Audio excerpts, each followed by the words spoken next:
a minute, but as Smash goes underway, Method's an interesting team to talk about just because, I mean, they just picked up Toy in the past few months and replaced for mainline, but it's still the same core four, pretty much, that they've had for, I don't know, maybe the last 6 months or so. And the team itself, I mean, most of the teams that get moved up to professional league right away, even mine when we got first moved up, I mean, you take a thrashing the first season, you get the crap beat out of you. And then a lot of people lose motivation, they lose heart, and it's almost like you have to take a step back and reprioritize. You're like, wow, we're getting wrecked by these teams. But Method's actually come back with the same roster pretty much. They're not doing so hot in Pro League right now, but I honestly think they're twice the team they were last season. Have a much more respectable map pool, I think. And I think in general, those guys have a lot of experience and just know how to play against the top teams now, which is probably the first learning point that you need to overcome to be a good Pro League team, is adapting to the meta at the professional level. So, yeah, excited to see. And they're not a bad Calvel team, so this should be an interesting match. Yeah, they're sitting at 1-4 right now, but I think the big thing too, like you said, when you get moved up, you get the crap kicked out of you. It's almost like you have to like relearn how to play the game. You got to break some bad habits you might have formed in the lower divisions and kind of reform them into this upper skill level. But we are live into the pistol round. It's going to be Hiko. He's very aggressive in the connector, and he's actually going to push all the way out. He's not even spotting up at the top of the hill. He gets some shots fired at him, and if he gets away, that would be incredible, but he's not. Strebber's going to drop him. That's a good first pick that Hiko just gives up for Liquid, and you can see it's causing this big rotation. Yep, 3 rotates over towards A right now, and you have Nitro over here just sitting in the chicken coop as Method is falling back towards that B-bomb site. Yeah, and look how spread out this is. I mean, no one can even work together now. I mean, there's a minute still left on the clock, so Method's got a lot of time to work with. Yeah, and I think, honestly, when you're in this situation as Method, this is the right thing to do, because in Liquid's minds, they have no information whatsoever.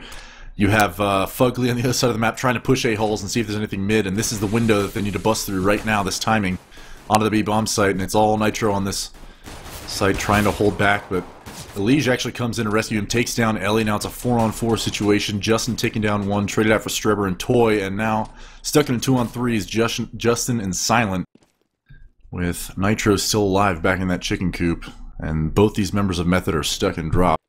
Yeah, this is just collapsed. Elige having himself one hell of a pistol round. Another nice shot on the head of Silent. That just drops the bomb as well. So Elige, he's holding so incredibly strong here. He's getting pressured, but the bomb hasn't been picked up. So, I mean, in a 3-on-1 now, this has turned completely around into the favor of Liquid. And Justin's actually made his way into the A-bomb site, but it's kind of pointless because he doesn't have the bomb. So he's got to go right back at it. And now there's only 8 seconds left on the clock, and no one even had to do anything from Liquid there. And 4 kills for Elige on the pistol round really bails them out. He saved Nitro from a really sticky spot. Gooshed and Chicken Coop just trying to stay alive.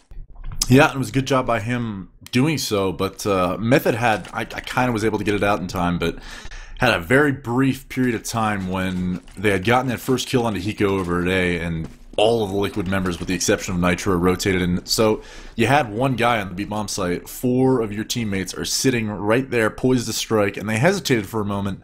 And as soon as Fugly was over on that A-hole side of the map, able to get the information they needed, Liquid just rotated right back. Yeah, I actually like the call for them to go down drop, because that's probably the most exposed period. That's where all the rotations are coming to and from. So Liquid never really had a set crossfire or stack under that drop zone. It's just Method from there didn't get any kills. So an unfortunate pistol round loss for them. And moving forward, they do have a full buy into this round. Tech 9, CZs, even a Deagle. Not really a lot of utility. It's only Strebber with a smoke and a flash. And Hiko, one more time, being aggressive in this middle connector. He's just going to fall off it. So very, very passive play. They haven't really spotted anything. You mentioned it last round. Not a whole lot of information being gathered, but playing in the back of the bomb site with some rifles, with this MP7s, this is going to be a tough thing for Method to break with very light nades. Yeah, and honestly, when you buy a pistol armor eco like this, if you don't necessarily have a strat in mind, this isn't a bad way to go about it. It's just get as much information as to how the CTs are playing. They know they're passive on A right now. 30 seconds remaining. Liquid's got to know something's up, and then first man spotted. That's Ellie outside of the A-halls, and it's all up to the Deagles of this team to maybe hit the long-range shots as Silent closes in, gets shot down by Hiko. Justin actually picks up a TK onto Ellie, and that pistol round went from bad to worse in no time at all. Yeah, they make no progress, and that's a huge investment to not even get a single kill off of. You can see everyone from Method sitting below $2,000. They haven't gotten a plant. They only have 1 kill in these 2 rounds thanks to that TK. Actually, they had 2, so that TK actually takes a kill off the board, which is a little bit unfortunate. But moving forward, this is just going to be a throwaway round. No armor whatsoever, just going to be kind of lambs to the slaughter, running into some crossfires. But this is so far out of Team Liquid. We saw this last night. They had a couple really, really good halves. Or they had a really good opening half, and it's the second half they seem to have struggled with in a lot of their matches. Even going back and looking at how they did at PGL, they seem to have some good starts to matches and fade towards the end. But they're known to be more of a T-sided team, so having a good defense on Cobble might just be massive for them. Absolutely. And I think, these kind of rounds when you have nothing but Glocks, maybe some P250s on the board, I'd honestly prefer a team to maybe have some sort of a plan in mind, like actually go for a YOLO strat, maybe pick up a smoke and a flash, try to get a bomb plan here because, as you said, lambs to the slaughter, and that's exactly what we got here. 4 different players on Liquid picking up kills, some of them were with SMGs, so you're giving them free bank. You got to get something in return out of those rounds, and even if you're not going to pick up 3 or 4 kills or even turn the round into a win, a bomb plant's got to be in the game plan somewhere. But 3-0 expected after the pistol round lost from Method, so this will be the first test right here as 4 AKs and a Galil on Ellie to start out for Method. Just breaking out into a default 3 towards that A bomb site, 1 outside long B, 1 holding drop, pretty standard. Yeah, Dren getting aggressive, he actually spots half the body. That was of Silent, and Silent brings him down to 10 HP, so Dren's already forced to play extremely passively, even though Hika's still pushed up in these halls. Here's a question, because I noticed there were 2 SMGs still on the board after that last round. How do you feel about upgrading an SMG? I mean, I'm always a big fan of people who keep it and just go for the gamble. A lot of times it depends on the spot you're playing. I feel like there's like a point in the meta right now, and wow, Dren picks up 1 onto Ellie and then Silence quick up those stairs to trade him out. Now we get a 4-on-4 situation. Method slowing things back down. Now they have the advantage as far as, having a CT off the board, can only be 2 at each bomb site. But as I was saying, I think like the SMGs, like if you're holding drop, perhaps close B long, there's an opportunity to do that. And it's very map dependent. But absolutely, after you come off that first 3 rounds, I think it's okay almost to take that risk. Because the SMGs, I mean, not only are you going to bank more, you're not spending more money. And Method's actually turning this around as they have 3 out B long. First, Trevor picks up 1, then Toy the other. 4-on-2 situation, Silent picks up 1 on the Fugly, and this is the danger right here, is that, Liquid's losing all their guns that they just spent so much money on, but they'll be able to keep buying as they have roughly 3K average across the board here, and Hiko's just going to opt to save this. Good call by him. Gonna drop 1 for one of his lower financially stable teammates. Yeah, and that's very interesting because that defense seemed to be set up perfectly for it, and it was a very slow played round by Method. And just when those smokes cleared towards the end of the class, the clock's winding down, they just find all those kills, and the rotations were just very, very much so out of position. Nitro not able to get himself out of drop whatsoever, and he gets punished for it by a nice op shot. So a good round win for Method, where they only lose 1 player. They can start building up some bank, and on the reverse side, like you mentioned, Fugly with only 3,100, Adren with 2,600. They're going to buy here. Either force an op and have a force buy, or drop some rifles over, and actually it's Hiko. It looks like he's dropping over a Famos right now, and he's going to pick up a Colt of his own. But Liquid has gotten punished a couple rounds. First in that pistol round, and that round as well. Adren taking early damage, Hiko dying very early on in that pistol round. So, and that's all coming in that middle connector, so they've got to be very, very careful how they're going to do that, because it seems like Method is handling that aggression perfectly. Absolutely, and I think that first gun round's important for Method, obviously. And I don't want to make any predictions too early in the half, but honestly, this whole transition over the past few months towards Cobble being a T-sided map, teams are learning how to play it. Certainly, I think Method knows how to play this. They're running very passively in the default, searching for all that information, looking for picks early, clearing everything methodically, no pun intended. But I think Liquid in general, like, I think this match might be closer than some people anticipate, but it's all going to depend on how the money control goes, and that makes this round super important, as sending Liquid to an eco would be crucial to be able to get that T-side advantage going for them on this half. Yep, and far back into the A-bomb site, Adren and Hiko setting up a very similar crossfire to one of the anti-eco rounds. Fugly has the shotgun. He's got the Mag 7 right by drop zone. He's going to be a crucial spot, and Nitro and Elige playing a little bit of a bait and switch. So Method, they've pushed into those A halls. They cleared out the danger stairs. 30 seconds left. They're running down these clocks very low. That means they've just got to be very successful on the entries. A pop flash comes in. That means Nitro is going to adjust his position, but here comes the execute. Toy's going to stream out. He does see one. He grabs that first kill, and now Drop is exposed as well. They know one's in there, but Fugly with a shotgun, he stays alive for now, grabbing one kill. And this hit, it's very slow entering the bomb site. Fugly's going to come through the smoke, but the trades all go Method's way at the last second. They do get the bomb planted with about 8 seconds left. It's a 2-on-3 retake. There is a kit onto Hiko and some good utility. And with the first kill there, all of a sudden, a Molotov and a smoke, they make this very, very doable. They're going to smoke off the bomb. There's Strebber playing very, very close. He falls to Hiko. The Molotov forces Silent out of position, but Hiko's just going to stick this defuse. He's inside the smoke. Silent can't land the shot. The pistol whip comes out, but he's not able to land it. He pulls out the knife, and Hiko's going to win that round. They steal it away. And now it's crucial that Silent doesn't lose that AWP, and he doesn't. That plant is going to allow them to buy one more time, but what a retake by Liquid. Adren and Hiko, have they been doing for this team since this new roster has been formed, is they just win the late round situations. Yeah, absolutely. I think Liquid kind of read into the fact that Method was telegraphing going back B late in that round. They've done it. That's the second round in a row they did it.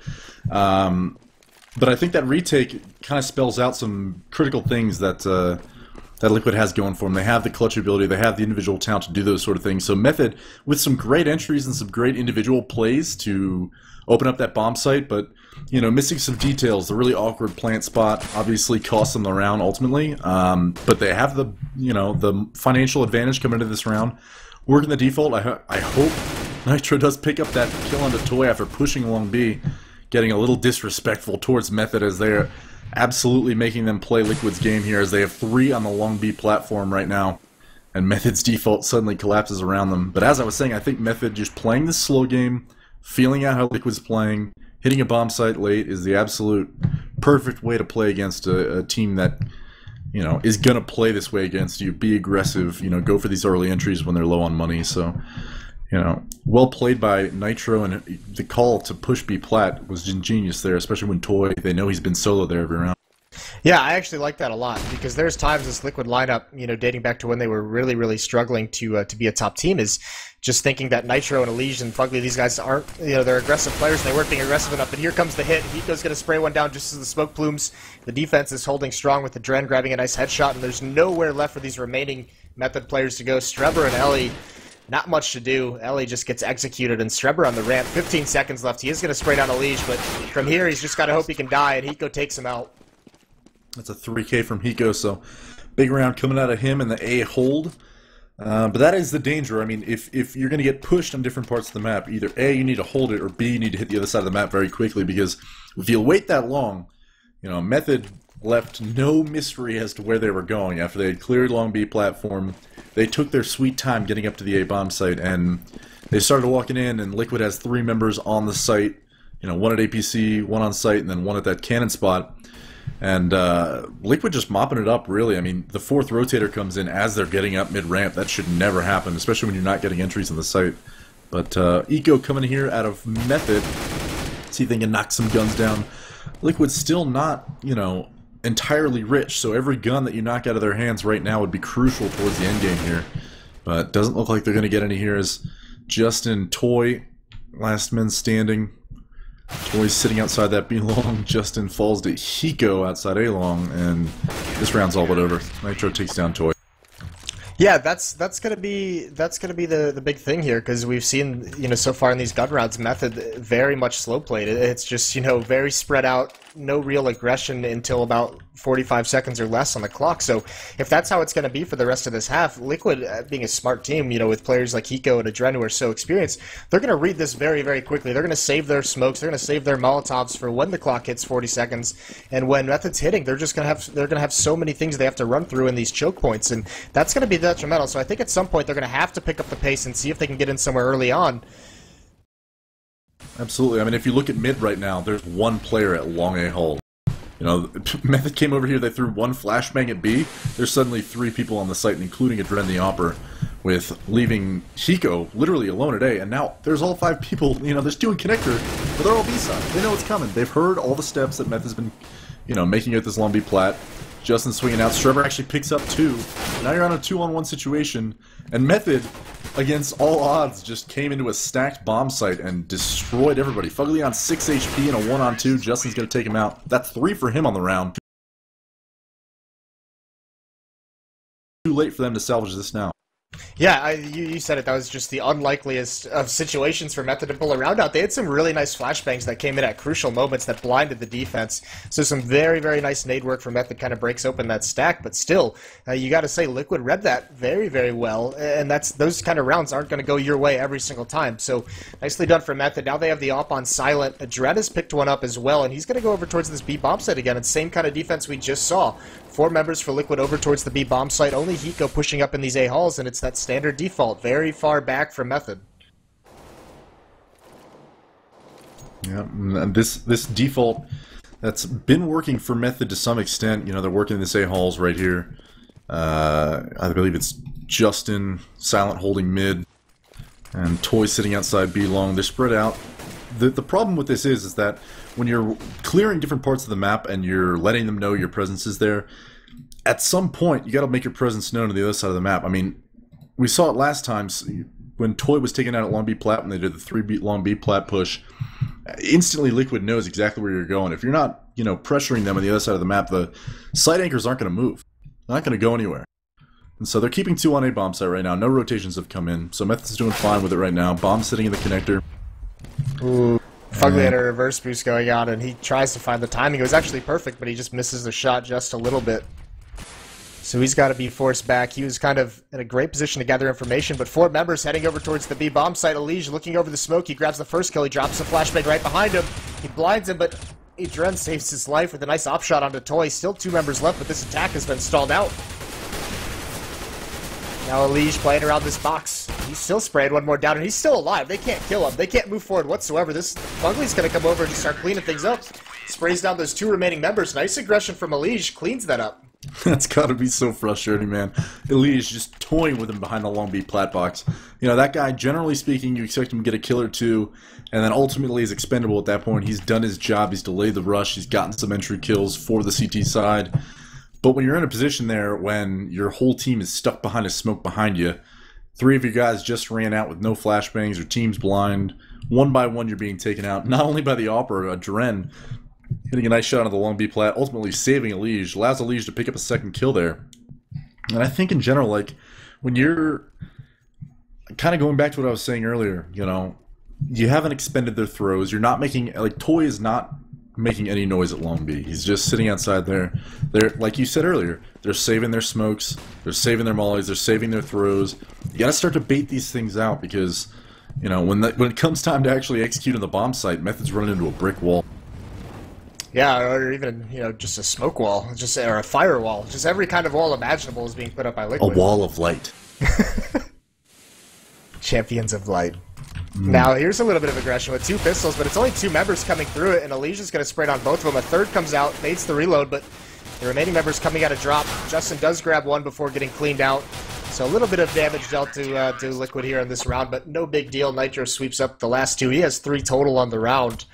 So again, Liquid just building up this bank more and more on their players, and this is another situation without that plant because their economy got reset. Method, this is a tough call, down 2-8, and you almost feel like you want to force buy, but you don't really have the money. You got to imagine if they run into another situation where Elige was behind that box just a couple rounds ago, if they'd had a molly there, you know, they could have forced him out of position, but because they were light on utilities due to a force buy, they don't want to get stuck in that situation again, so they're just going to save one more time.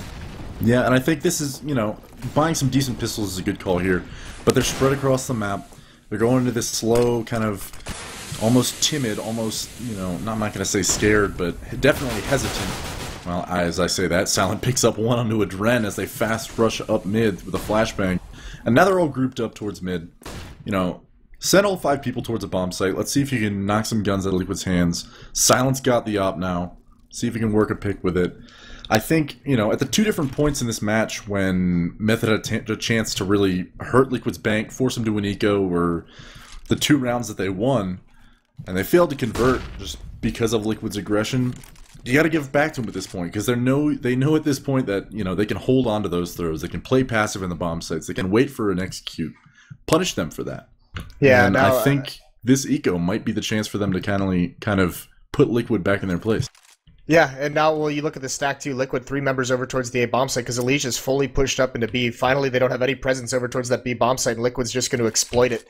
Being very quiet as they're walking up, but There is one Molotov on a Justin, but this stack in the bomb site might just mop everyone up. Here they come into the bomb site. Strebber gets that first kill. That's nicely done, but there's Liquid. There's Hiko in the back of the bomb site. He responds with 2. Nitro still hasn't been able to find any kills. Hiko gets 3. Justin with the deagle, but now the flight comes in with the Liege. Coming up mid, he's the insurance policy. 10 seconds left. This bomb has got to get planted, but he can't even make his way into the bomb site. Scary round for Liquid, but they recovered just in time. Yeah, that's got to be frustrating. I mean, if you're the in-game leader for Method right now, if you're Ellie, you got to be saying to yourself, like, nothing I'm calling is working. You're frustrated, and you're thinking at this point, Liquid's just playing perfect CS. Truth be told, a lot of different times that Method's in this default, they're failing to get the information as to where the CTs are playing, and they're allowing Liquid to stack these bomb sites entirely. And that's kind of why I was saying earlier, like, have somebody on the other side of the map making a play, have somebody, you know, threatening to make a play on the other bomb site, and here we are in this default again, and actually Toy's out on the B plat right now, trying to get a pick on a B. Yeah, finally you have someone who's taken this kind of isolated position to find this duel. He's going to get blinded, just spammed through by Nitro. That's nicely done from Liquid. Meanwhile, the bomb and 2 other players is over towards the A-halls. They're grouped up, but still they haven't made any progress. A minute left in the round, and they're still at the terrace side of these halls, so no real pressure put onto Hiko whatsoever. He's been playing this bomb site solo for a lot of this half, and Method just hasn't really caught on to that, and part of it's because they haven't applied pressure early on in these rounds, so they never see that Hiko's the only one here. They don't see that they can exploit this with some kind of a fast strategy. Mm-hmm. And I honestly think, you know, Toy saw, you know, might not have known that there was a guy at Flowers, so he knew there was at least 2 at B. There was 4 there. Hiko was alone in that bomb site. And even as Method's walking through these A halls, there's a 15-20 second opportunity where there's only one person on the B bomb site, or on the A bomb site. Justin does pick one bomb onto a Dren, so that leaves Hiko alone in this bomb site now. See whether or not they can trade this out. Yeah, nice trade from Hiko. There's Nitro adding in on a Strebber, but quickly down to a 1-on-2. Justin's going to at least get the bomb planted, but he's surrounded. He might not even realize it quite yet. He actually got a fake digs inside the bomb site. He can't even take out Fugly. That's a nice win. They're going to salvage the AWP. So once again, they're finding a little bit of success entering these bomb sites, but I mean, Liquid's rotations are just coming in so quick, there's nothing to really do once they get into the site. And that's just another situation where Hiko, multiple times, he's alive in that A bomb site. When the hit comes in, he just drops a smoke on the stairs and just plays it very passively. Yeah, and I think, you know, at some point you gotta ask yourself, like, what can we do to break this? And they called a pause earlier. Maybe that was the time where they thought their default was working because it worked for them the 2 rounds they won. But like you said, I mean, Liquid's CT side right now is just find out where they're going, give it some time, stack the bomb site. And unfortunately for Method, it's working wonders against them. And every time they're going to a bomb site, it's towards 2 or 3 players. Yeah, and Nitro's just, yeah, this is into the meat grinder. Unfortunately, you know, when you're buying up, you know, 700 plus every round that you're ecoing on, you know, beat grenades or deagles or whatever, and he does pick up 2 excellent deagle kills on a Nitro and a leash. It looked like they wanted to knife him. No, I don't know. I don't even know if they knew he was there.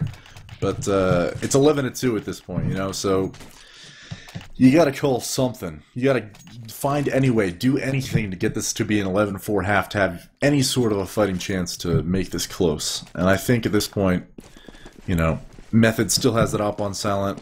Looks like they're heading towards B together. So maybe this is just a straight up B execute. Maybe the answer is, you know, see if we can just hit a bomb site, everyone together, whether it's quick or slow, and see if we can do it again. And there it is. There's an entry on Elige from silent.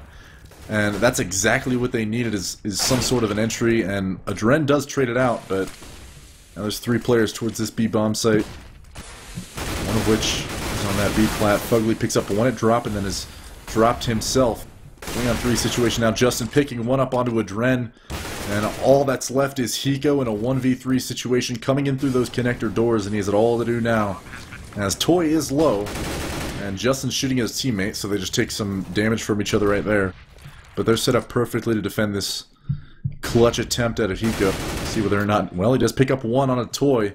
Strebber and Justin have to be working together now to make sure he doesn't pull through this.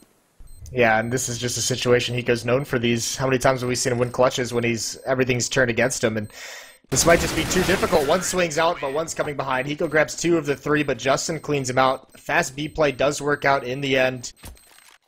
that one kill that Silent got, it really opened up drop. One of the players rotates away, and then Fugly can only get for a 1-for-1 trade, and from there it's just smokes and flashbangs confuse the defense, and they stream out, overrun that bomb site.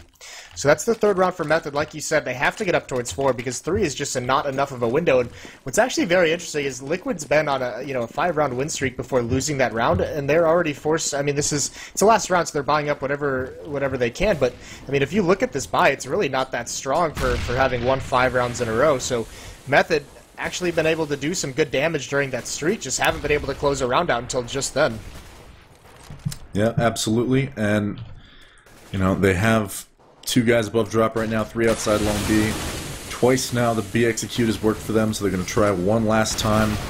Final round of the half. Fugly, though, stops that drop push before Toy trades him out, and that's a 2-on-4 situation.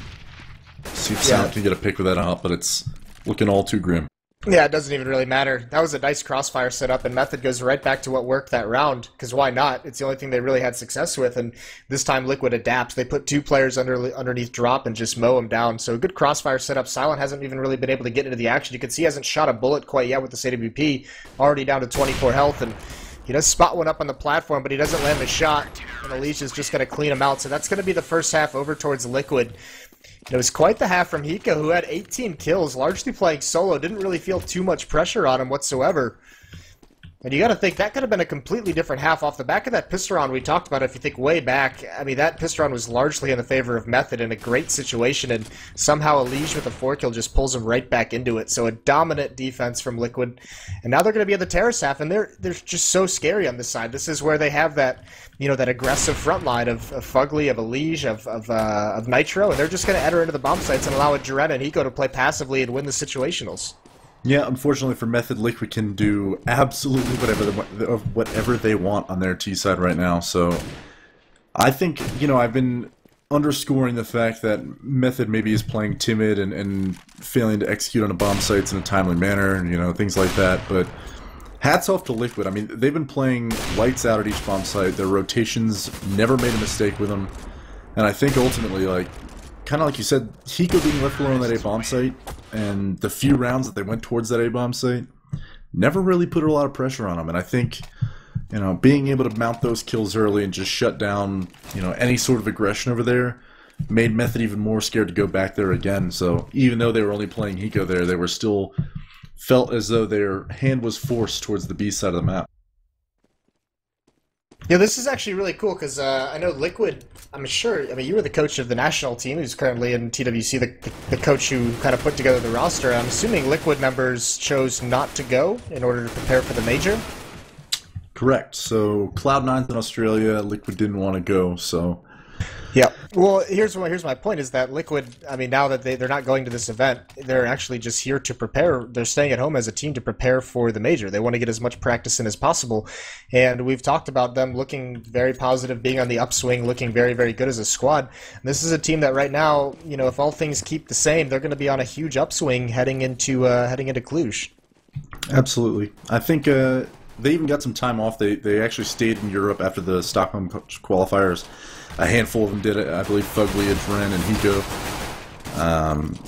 stayed in Europe for about a week, and they just got back home maybe yesterday, so they're back and ready to practice, and they're going to get this time this next week to, like you said, prepare for the major. And Method, before we could even finish that thought, has been decimated on this pistol round, so 13-3 is the scoreline. Liquid takes the T-side pistol, and looking a bit grim for Method. And this is... I don't often find myself in these sort of situations, but if you're the team leader right now, and it's 13-3, do you buy? Well, that answers that. I guess you buy here, says Method. Yeah, you kind of have to. Give yourself any little bit of a pocket of opportunity, but, this defense is going to be rough this whole time. Pistol rounds on this coming down drop, it's so scary, so hard to stop those, and they just get obliterated by it. Either way, they're going to have to deal with that a lot during this half, because Liquid with this kind of a lead, they're not even going to respect it. Look at how quickly they're coming towards this B bomb site. Just a nice flash out. One player with an AK-47 over towards B platform. That's going to be Nitro. There's also some MAC-10s just spamming through the smoke. There's a nice shot with the scout from Toy. So that's defense. It's going to be holding strong around the statue. But Liquid haven't committed here quite yet. Adren's going to throw out some nades. They're going to try and pressure him into peeking, so Elige with this AK-47 can find a pick, but he's got a couple angles to worry about. There it is. Scout forced out in the open. It gets obliterated. Adren cleans up Ellie, and now they have the bomb site completely in their favor. Even though some kills are coming out, everyone on the CT side is forced behind the choke point, in the double doors, in the drop zone. And it's going to have to be some really nice shots with these pistols if they want to make this comeback. Liquid with a massive advantage. Elige popping out a chicken coop. But Strebber responds nicely, down to a 2-on-2, but no progress made on the site, no kits, so even with all these kills, it's a good round, but very unlikely that Method's going to be able to win this one out. It's all delay tactics out of Liquid right now. Yeah, and it's just as important as possible. Well, I was going to say, see if they can recover a gun and save here. But as they were pushing into that B-bomb site, they were just thinking to themselves, all right, let's just make Liquid lose these guns because, you know, it's 14-3. You're pretty much going to be buying out the rest of this half if you want to have any hope of coming back. So I think in general, in a situation like that, I love to see when teams have some thought-out idea of how to run an anti-eco, right? Like I hate being in situations not only as a spectator, but as a in-game leader, just not have an idea of how I want to run an anti-eco. And I think Adren called the right way there. They had 3 AKs, 2 MAC-10s working towards drop, and just together they all hit that bomb site one at a time. And Method actually did a good job, hit some individual shots, but Liquid cleaned it up nicely and ultimately won the 2v2 there. And 15-3 is the scoreline now. Method forced the buyout on this last round and see if they can make this respectable. You know, it's really impressive out of Liquid right now is if you look at the score line, you have Hiko with 18 kills, Elige, Nitro, and Fugly all have 17. So it's not just one player going nuts on this dominant victory. It's a team-wide. Adren's at the bottom there with 12, but no reason to look down upon that when your team is just playing so incredibly well together. And now this time, like you said, it's going to have to be a forced buy. Already at match point, Liquid, they're going to have 12 of them. It's going to be a FAMAS on Ellie, but everyone else is M4s, no kits, and a lot of utilities going to have to be used early on. There goes a Molotov, and already one's getting picked off. Justin, he gets mowed down. That's going to force back Strebber, who can't really do anything at the moment, and they've used so much so early on in this round. There's only one flashbang left in the arsenal of Method. Yeah, and Silent does pick one up on the Fugly. And I think they've sensed this A push here as they have 2 in the A bomb site, 1 rotating through connector, and Liquid's taking their sweet time, knowing that it's this 4-on-4 and probably only going to run into 2 or 3 here at the A bomb site. Going to flash themselves over, work up this A hall. And Adren slowly working up middle.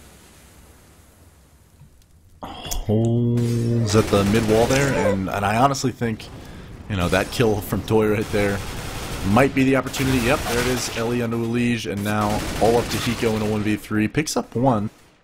1v2 situation now. Silent, slow on the rotate. Knows his teammate's in trouble. Strebber stranded over there on the A-bomb site. Hiko from Liquid is just out on the hunt, seeking this clutch with all abandon. Picks up 1 into Silent, now Strebber able to close out the 1v1, but that was looking really dangerous for a second. I mean, A, you're leaving Hiko to play a 1v3 and picking him 1 at a time, and B, Hiko just hitting some nice shots. I mean, ultimately, that's what it comes down to, right? Yeah, I got to imagine if you're a team playing against Liquid and you're in like a 2-on-1 and you hit tab and you see it's Hiko alive, you're not excited whatsoever. You're not feeling very confident. So he almost pulls that one out in a 1-on-3 with some really, really nice shots. But either way, even without winning that round, they've done the damage. They're grinding this economy down. You can see a shotgun on a Toy. It's just a CZ on Justin, a FAMAS on Ellie. They still don't have a kit whatsoever. So massive advantage here for Team Liquid as the rebuy is not strong from Method. They're doing a 4-1. It's only going to be Fugly, and he actually gets taken out by a shotgun who pushes. So now all this information has been gathered. Toy does fall to a Molotov, but Method should have a pretty good idea that there's not a large presence over at the B bomb site, and you can see Ellie's kind of cheating his rotation over, but a little bit undecided, so they're going to play a 2-2 split. Justin's going to be in a very difficult spot with the CZ. He's going to flash himself up. He spots 1, but he falls very, very quickly. Even Strebber gets dinked through a wall, and he's all alone on this ramp. He's getting pinched from a couple different directions, and he's got a timer on his life. He gets completely blind, spinning around, and Adren's going to clear him out. So this is a great opportunity for Liquid to just close things out, especially as Ellie just burns alive, and Nitro finishes it off. So an exclamation point, pretty clean round to close out that match for Liquid.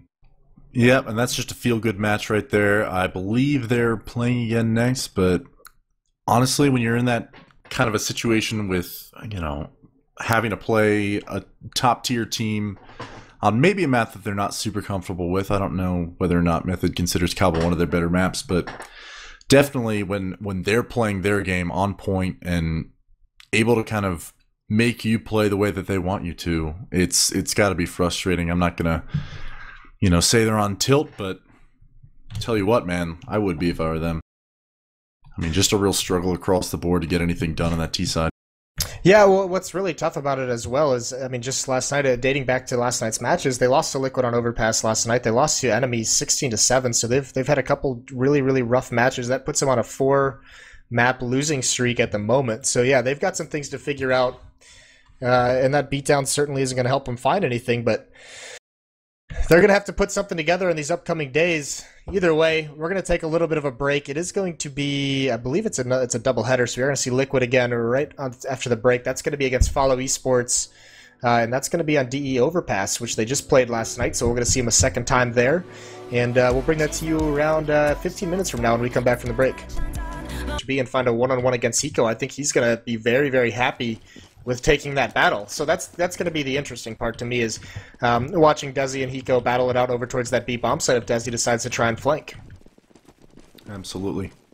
But either way, I mean, here's the thing too. Liquid's defense on this map last night was atrocious. I think they dropped like 6 rounds in a row to Method. It was looking very scary. Well, actually, I believed for a second that Method was going to be able to make a comeback, and I think they actually tied it up at or they got like within 1 round. It was like 11-12 towards Liquid, and Liquid took like a tactical pause, because they just didn't know what the hell they were doing, and they ended up rattling off like 3 or 4 straight to close the match out. So they've got to make sure, starting on the CT side especially, they don't get down into a hole too early, because that would just be disastrous. Absolutely. And I think, pistol rounds more than anything will be super important going to this match. But as you said, I playing CT side of this map, especially against North American teams, I mean, most of the time, no matter who you're playing against, there's 1 or 2 strats, maybe 1 or 2 defaults that teams have, and you need to cater your CT defense to that. I mean, playing aggressive everywhere isn't always an option, depending on the way the terrorists are playing, as Leash takes down one of the Hades to start this pistol round off. 4v5 situation. FE searching desperately for a bomb plant on that bomb site before Ellis is dropped. Wabbit also falls. Desi picks up 1, and now he's in a 1-on-4 situation as Leash picks up his second, and Fugly closes the round out. CT pistol goes to Liquid, and that's, I believe they're 3 for 3 on pistols tonight. So big win there for Liquid to start this match off. Yeah, an easy pistol round win, and it's a Leash too on this. I mean, that's both CT pistols on, and tonight for him, he's had 7 kills total across both those pistol rounds. So he's obviously doing something right with that USP, and now they go for more SMGs here. So they have 3 SMGs. They have the Famos on Hiko and an up 4 on a Leash, and it is going to be a force buy for Follow Esports. They've left the bomb in T-spawn, but someone ran back to get it. They noticed it immediately. That could have been a disaster, but a little bit of early aggression. Fugly just runs up to throw a nade, and he falls all the way back, and much like that last map, I mean, we noticed it on the T side for Method. They didn't do any damage on their second round in this buy, and that was just so crucial, because the economy for Liquid on the defensive cobble just exploded from there. If you can't do damage with this kind of a buy, and I mean, you could see there's no smoke. You mentioned just buying utility on some of these rounds. There's no smoke. There's only 1 flashbang onto Hades. They spot out Fugly, but really not a whole lot outside of that going for him. Fugly does some nice damage with the USP, but still, they stabilize this defense, and now that choke point is smoked off. 1 flashbang comes in, Desi pulls through, but he falls to a Liege immediately. They were not blind from that. Picks up his second, stonewalls Hades at that long A site. Nitro finds the lurk on Wabbit, and now looks like Ocean, 1v4 situation. Liege picks up his 4th. And unfortunately, yeah, a lot of these rounds, when you don't have the utilities to work with and you opt towards Deagles instead, because usually the choice is one or the other. Financially, it's not viable to do both. You got to kind of have a little bit of a plan. If you're going to buy 4 Deagles and search for picks somewhere, you kind of got to abandon the idea of, rushing in to get a bomb plant. You got to let your Deagles work. And FE almost had an opportunity to do so, but good read from Liquid, noticing that, this isn't a fast, rush where you have to fall back into the bomb sites and you have to kind of give leeway. And they do so because the Deagles are out and they can just wait for them to come into the bomb site, and they do. Leash picks up 4, and just light eco coming in from FE. Hades falls to a Dren. And Desi does spot a Leash on those stairs, able to get a few shots off, take him down to half HP, and the 4 of them are going to rush him now, but they don't know he went out the door. And once again, Ocean in a unwinnable situation, only holding the Glock and the bomb. The clean win looks like coming in here for Liquid.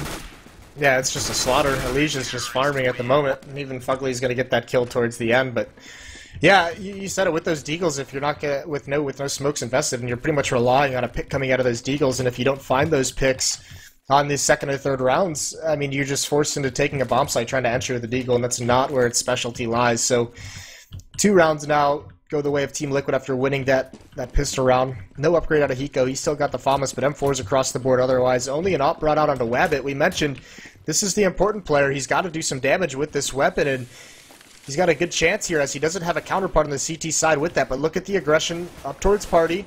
Adren's going to find one. He sprays on Ocean at long range. He drops off. They can fall back now with the advantage, but Nitro's going to keep pushing. Desi trades out Adren.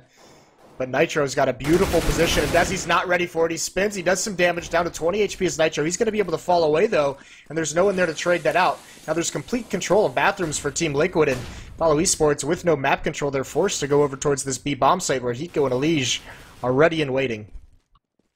Yeah, and the difficulty with running an AWP on this T side overpass is that a lot of times, if you don't get an opening pick and you don't find the entry that you're looking for with it, it takes a lot of effort to rotate the AWP around the map and look for it somewhere else. So Wabbit just opted to sit outside B this entire round, and unfortunately for him, no one's given the opportunity to take a shot. So this, you know, the Follow Esports side on this, you know, terrorist side, there it is. There's one pick on Elige, but sitting outside B, they're taking their time. Wabbit eventually falls to Nitro, and it's 2-on-3 situation. Ellis and Hades in the bomb site. They're going to get the bomb down. He finds one more before he falls, and Ellis now in a 2v1 situation. Both Hiko and Fugly still alive. They have a general idea of where he is. They close in on him in this bomb site. Fugly spams him through the wall there. Is able to get the defuse. Not a bad idea. They lost 2 people early towards that A bomb site. Fell back towards B, just sat and waited to let Wabbit get that entry, and unfortunately overextended on the B bomb site there. I think Follow Esports has generally an idea of how Liquid's playing now, so this next gun round will be crucial. They're going to get the buy off here, and Liquid stacking towards a hefty bank, so you know they're not going to be forced on an eco if an FE win does occur. But I think in general, you know, Liquid looking good so far on their CT side. Now, obviously, the first gun round doesn't tell all, but limited throws here coming in for FE. Yeah, now they've got basically a free AWP for Adren. They salvage that. Fugly gets aggressive towards the stairs. He just throws a couple flashbangs just to delay any kind of aggression. There's 2 members of Follow Esports posturing there. But look at this. Fugly's got to be careful. There's one making its way over towards Party, ready to peek out, but the timing just doesn't work out in the terrorist's favor, so Fugly's going to get away, and actually, Adren and Fugly have that aggression in bathrooms, and they just kind of give it up. They didn't really feel any pressure. They just fall off of it completely. There was Ocean up there just playing. Hiko's been brought down to 20 HP, but still this defense is holding strong. Elige is actually taking this opportunity to get aggressive through short. He spots one. Nice shot onto Hades. Hiko gets the assist there, and he can't fall back. He knows they're coming out of door. Nitro has that battle, but look at Hiko. Once again, saving his team with some spam through the doors, but Nitro does eventually fall. Either way, it's a 4-on-3 right now, and all that's left is to come up bathrooms, but Adren's there with the AWP. Drops Wabbit. No utility left for Follow Esports. They only have 1 flashbang, and Liquid is just cleaning up this round so far. Yeah, Fugly pushing in through this lone bathroom. Gets a lot of information. He knows one's on short, maybe both, and so the rest of Liquid is, well, Hiko's staying over towards that B bomb site, so he knows there's not 2 there. But Ocean falling to Fugly. That backstab does come in as Adren takes down the first man. 5-0 in favor of Liquid. Unfortunately for Follow Esports, you're in a position right now with 3-4, 3-5, 4K across the board. You might opt to buy if you have a strat in mind to call, but it looks like Deagles and Tech 9s are instead the answer. Looking at a 5-0 deficit, obviously T side the more difficult side here on Overpass. Liquid standing up to the challenge, able to begin building that CT bank that I mentioned last round. So with 5 rounds under your belt, certainly you're willing to go a little bit more aggressive in that last round. Elige looked for that pick at long B, took down Hades. And this Eco coming in looks like a B execute. Eco standing tall at these barrels will have his hands full in just a moment as Elige takes down Wabbit. Eco picking up one. He's able to pick up the second one onto Ocean. And Elige picks up the second to last man as Desi just, you know, running around in that smoke with his deagle out, trying to find one, finds 2. Almost able to get the third on the Nitro, almost turning that into a significant eco victory, though not a round win. 3 kills would have been huge to prevent that CT Bank from building too much, but Liquid still sitting comfortable, 6-0 now. And you know, if you follow esports, this is when a round win is a must. Yeah, it absolutely is. They didn't get a plant that round. You can see Wabbit has picked up the AWP. He doesn't have any nades behind it, but this is their best buy. They force bought, you know, not that last round, but the one before it when they had AK-47s they owned. They didn't really have any utility to use, and that's kind of what shut them down that round. This time, everything available to him, and there's the pick. Wabbit beats Adren out. One player for Liquid, that's Nitro. He's aggressive over towards long. 2 nice shots. Can he get a third one? He can't. But he's done the damage. Elige, that aggression towards Party is paying off for Liquid now. Complete bathroom control. And Elige keeps going with it. Takes out Elsa. No respect being given. All down to Hades. He's in the stairs. He takes out Fugly. It's a 1-on-2 now, though. And the position of Liquid is just so nice. I mean, they're spread out at the moment, but Elige, there's anywhere he could be. Hades is going to have a tough time clearing him out. But he does spot the head, so they're in a little bit of a gun battle. And he goes far away, so Elige is going to play this one passively. Just delay. Circle around that bomb. Hades right on the other side of the wall, trying to chase him down, but Elige still just delaying as long as possible. And he's going to win that duel. Nice movement from him. Hades completely full, doesn't know where to peek. That's a good round win. All down to Nitro. Getting those 2 kills, I think, out towards long. If he doesn't get both of those kills towards long, that round might just automatically collapse for Liquid. So nicely done in that defense to recover. Absolutely. And I don't mean to gush on stream, but that was a beautifully executed, aggressive push out of Liquid. The first gun round, it looked a little bit sloppy with Adren pushing through a smoke, losing his life for almost no reason. They closed out that round. And then this past round, you know, Lige, who's been at both B-bomb site and A bomb site at 2 different points in this match, but they had perfect coordination. Nitro did pick up both those kills. Lige was to come in with a third. And they're just not giving FE any breathing room, and that is just a beautiful play call on a round that was so crucial for FE. Just no respect, push them with no fear, and that is probably the biggest change, like we kind of mentioned in the last match, is Liquid having coordinated and effective aggression on different maps that just absolutely overwhelms terrorist sides. Yeah, Adren equalizes, but he can't escape. So now, actually, they look like that was going to be an A-hit from Follow Esports, but they're going to fall back over towards B. Elige is there, and he can't get away. He's got to take this fight. Can't get a second one. Desi cleans him out, so now Hiko and Fugly have got to find somewhere to rotate. Fugly gets stalled out by Elsa, who's a significant amount of damage, but it's down to a 2-on-2, and this is where Hiko shines. This is where he's been stepping it up ever since he joined this Liquid roster. He jumps out. He's going to get aggressive on this retake. Positions are set from the FE players. Desi hasn't been found quite yet. Smoke's about to clear, but Hiko's got one of his own to smoke off on the bomb, and maybe tapping this, he might be able to lure them out. Fugly's only got 12 HP, but he's got to cover him. And actually, he's sticking this defuse, and they're not going to get it. Hiko's just going to get a free defuse, so no one from Follow Esports peeks. Desi had great positioning from behind, and Hiko actually cleans up both of those kills at the end. 8-0 now for Team Liquid, and nothing going right for FE. Just some huge miscommunication. Desi had the peek on the man running short, but Ocean just stayed hidden at water. I'm not sure what the hesitation was. Maybe he thought there was only one of the B-bomb site at the time, allowing the defuse to come, and that's really unfortunate for FE.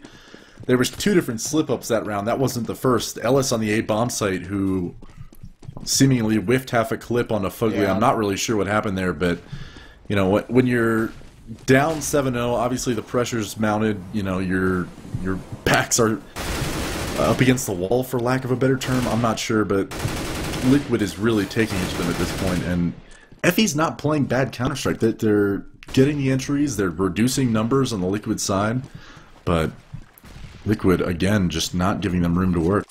Look at all the faith they're putting in Adren right now. He's the only player at this A-bomb site with an AWP. Finally, Fugly looks like he's going to rotate back, but he's only got 13 HP. He can't do too much, so I mean, this is massive that Adren has just been here alone, playing with an AWP. Not a good gun to find multi-kills. He's going to have to jiggle around Optimus very, very well. Here come the smoke execution. They're lining up the walls. Adren's got a pretty solid, you know, he's actually got a perfect vision here towards the stairway. No one from FE going into the site.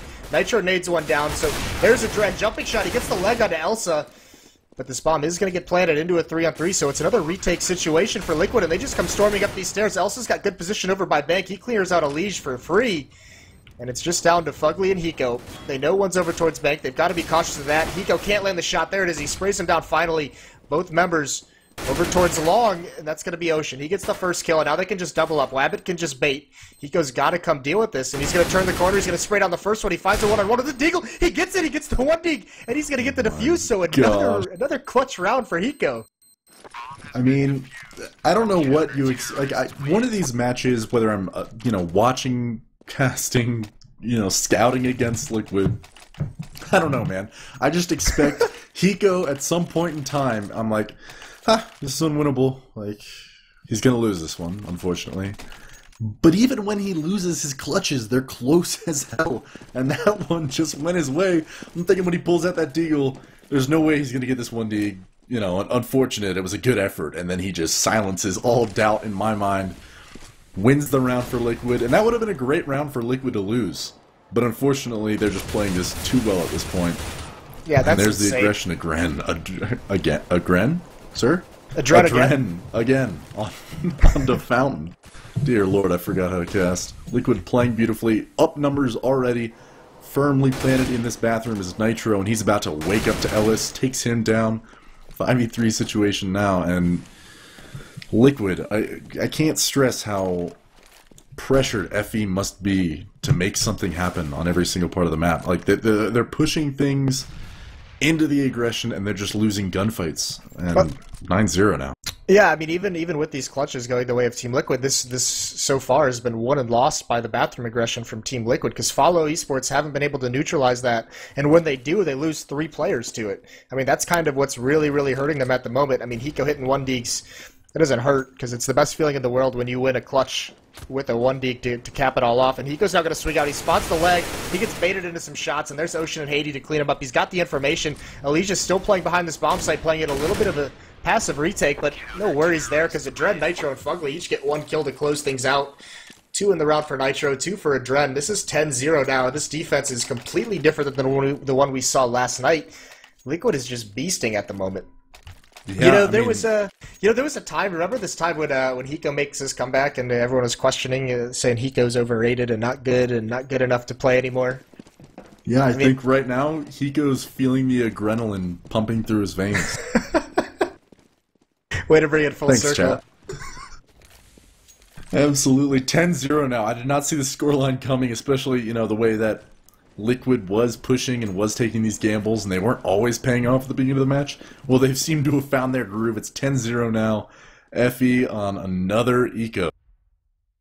Tough spot to be in if you're FE. Yeah, and another eco where, Ocean has a smoke at least this time, so at least they have that going for them. But once again, moving up towards long, they have 3 deagles, so I'm assuming they think that long is going to be an area where they can use that range, but Fugly just spraying through smoke. He's going to drop 1, throws a Molotov behind the smoke, prevents anything, trying to do some damage. They're going to come right through this smoke, though. But there's 4 members of Liquid here. Nitro's going to take out Desi, who gets 1 kill, and there's really no entrance into this bomb site. Nitro's just cleaning house, can't connect with that head at the last second, and Adren, it's going to be all on him and Hiko. Hiko now has an AWP as well, which is interesting, but he cleans that shot up through a box, and it's in a quickly 11-0 for Liquid. I don't even know what to say, really. This is quickly spiraling out of control for Follow Esports. In the last match, coming into this one, we knew Liquid was dominant on Overpass. Like, there's not many teams in NA that I would, if any, that I would give a clear-cut victory towards over Liquid on this map. It's just not going to happen. They're confident on it. They, even though they have bad nights and they have bad matches, I think with, the results that they've put up on this map recently, they're a threat to any team on this map. So Follow Esports coming in here, maybe they could have done something that Method couldn't have, but it's 11-0 now, so I think we're past the point of wondering. Liquid is still in top form. Yeah, the good thing for Follow Esports, you touched on it earlier, is that they're getting entries. This is, I think, maybe the 3rd or 4th round where they found the first kill. They're just not able to win them out, but now they've got a good situation where Jaren is rotating back towards this A bomb site, so Alicia's all alone at B, and it looks like Follow Esports is going to posture over towards this bomb site. 2 members working their way through the short sewers, and they still have some players underground. Desi's rotating back through Terra Spawn, so Liquid, since they're playing so passive in the A bomb site, they don't have this intel, and Alish, I think he's finally hearing some footsteps. He's going to jump over and spot one, so now he's calling for some help. Nitro's pushing up towards long. He's super far away, and Adren is finally making this rotation back, but the Execute's going to beat him here. This Molotov might be able to delay him just long enough on Catwalk. Actually, 3 Molotovs from the counter-terrorist team, and Wabbit just swings out, grabs a nice off-shot. So just holding into the water pit, but oh, one jumps in, and he goes completely blind. That's Wabbit just saying, screw it, I'm going for everything, and he's got 3 kills this round so far, just cleaning house. And Ocean is finally going to seal the deal on their first round of the half. Wabbit finally just gets fed up and unleashes the fury. Just, like, that was jumping, like, you gotta have quite the pair on you to just jump over the B-bomb site with an op, no less. And I don't think it was a no-scope. I think he had time to scope in on the man, but caught him in the reload. No, he had an opportunity. He had one shot, hashtag Mom Spaghetti. He took it, picked up the 3K, and that's the first round for Follow Esports of this half. So let's hope they can turn it into 2 for the sake of competition, but Liquid, a unfortunate lapse in defense there if you're a Liquid fan, but I would not worry as of yet, as they have plenty of money left in this half, and 3 rounds to spend it on. Yeah, and that's the thing, too, right? Like, this money could get reset here if Liquid actually loses this one, which is surprising. 11 rounds in a row, and you could see 4 members all beneath $1,000. So the important round here for Follow Esports isn't that first round that they just won, it's this one. Because if they win this, they give themselves a little bit of an opportunity to get up to those 4 rounds on the T side, which isn't great by any stretch, but at least it gives them some opportunity going into the second half. And look at Elish, once again, posturing up towards short, he sprays down 2. That's a nice pop flash. That had to have been Hiko who throws that for him. It's perfectly done, so a really nice advantage. The bomb's down as well, and everything is smoked off. All these sewers and choke points, so Elsa does grab Hiko over in the B site, but still, they've got to deal with Elish, and they've got to wait for this smoke to clear. Nitro's even here setting up a crossfire, although Elish just mollies him out. That was a little bit unnecessary and a little bit of miscommunication, but 30 seconds left. This has to come quickly. Yeah, Elish just posted up on this bomb now. Ellis quickly challenging. 24 seconds. Clock is ticking. And one by one, they seem to fall. Desi unable to get it done there. And so, yeah, that's something that I think the North American teams have recently started doing. I think the first team I ever saw do it was Virtus Pro. It's thrown from more or less in front of the barrels in the slope. The guy at back B throws it for the short guy. He wide peeks. They've done it twice now in this match. And twice now they've been caught off guard by it. So bear witness, chat. If you see a flash like that coming over, expect somebody to be peeking you. I gotta tell you, like, that was almost promising for Follow Esports. Unfortunately, they lost the bomb there at Water. If they had turned that around, as you were mentioning, Adren had $0. He had opted to buy there, and once again, Liquid not very rich. You know, they have $200 or $300 a piece. Liege with the most money at $1,700. And if they want to get 3 rounds in the half, they got to take it right here, send Liquid to an eco, and then win the last one. Yeah, that's not going to happen. There are already 2 members down, no damage even dealt, and I mean, this is just a dominant defense, and all that's left to Follow Esports is to come through Monster, but coming through a smoke, there's 2 members ready to spray him down, so there goes Wabbit, no response even possible at the moment. That's going to be the Bob. The 2 remaining players, Elsa and Ocean, so much to do here. And they're just kind of stuck. This is going to have to be a miracle. Smoke gets deployed on short. Even a Molotov as well delays him even longer. And Hiko, that gives him time to just spam through a wall. Take out Elsa with a nice headshot in Ocean. Just cowering in this corner. Doesn't even want to move. He's just having a little bit of a nightmare. I don't even know what to say. Ocean just... they're having a nightmare right now. It's 12-1, just 1v5. I'm gonna wander around Water here for a second. There's 2 on short. They know he's there. Even this Molotov, I don't even know if they know he's in that little cubby, but that Molotov just happens to bounce. Oh, they do. Yep, they do. 2 of them just come swinging wide, spray him down. 13-1 now for Team Liquid. This is just unbelievable stuff out of them. They're looking very, very good. It's gonna make for an easy terrorist half. Yeah, and Effie at this point, they've tried to run a default. It's been shut down by aggression. They've tried to run their executes. It worked once of maybe 3 times. They actually showed their hand on the B execute once on an eco. I think it was their first buy round that they had. So Liquid's been ready for it ever since, but it was successful once. So maybe they'll go back to the B execute here. They have 5 members over towards that B bomb site now. And it looks like that's exactly what they're doing. They're flying up short now. Nitro has his hands full, unable to get anything before Liege takes down 2. But Adren and Fugly have to play retake game now. In the last round of this half, Effie frantically searching for some weapons in post-plant positions as Liquid re-enters this bomb site. Fugly takes down 1 onto Ocean. Now it's a 2-on-2. Very doable here for both Adren and Fugly. They have a smoke on Adren, Both have kits. And the wounded Ellis is about to get taken down by Adren. There it is. Hades now in a 1-on-2. Clock is ticking. See whether or not he can pick up one onto Adren there. And he does get both. So 13-2. They pick up the last round. Hades is able to clutch that out. Just not enough time to properly clear everything on that retake from Liquid. The site fell a little too quickly, but doesn't really matter at this point. Yeah, it makes you wonder why B-Rush hadn't come out earlier on, because they were getting so beat up in the early portions of those rounds. Might as well just avoid that possibility altogether and just hit into a bomb site. Either way, Hades plays that 1-on-2 very nicely. Knows he has to get aggressive before that smoke plumes on the bomb, and he spots out the diffuser before the smoke fully covers him. So nice 1-on-2 win there, but 2-13 going into the second half. That's just not enough of a window. I mean, they don't have a single mistake they can give up in this half, especially on this pistol round. I mean, if you think there's any kind of a possibility, it all rests on them being able to win this pistol round.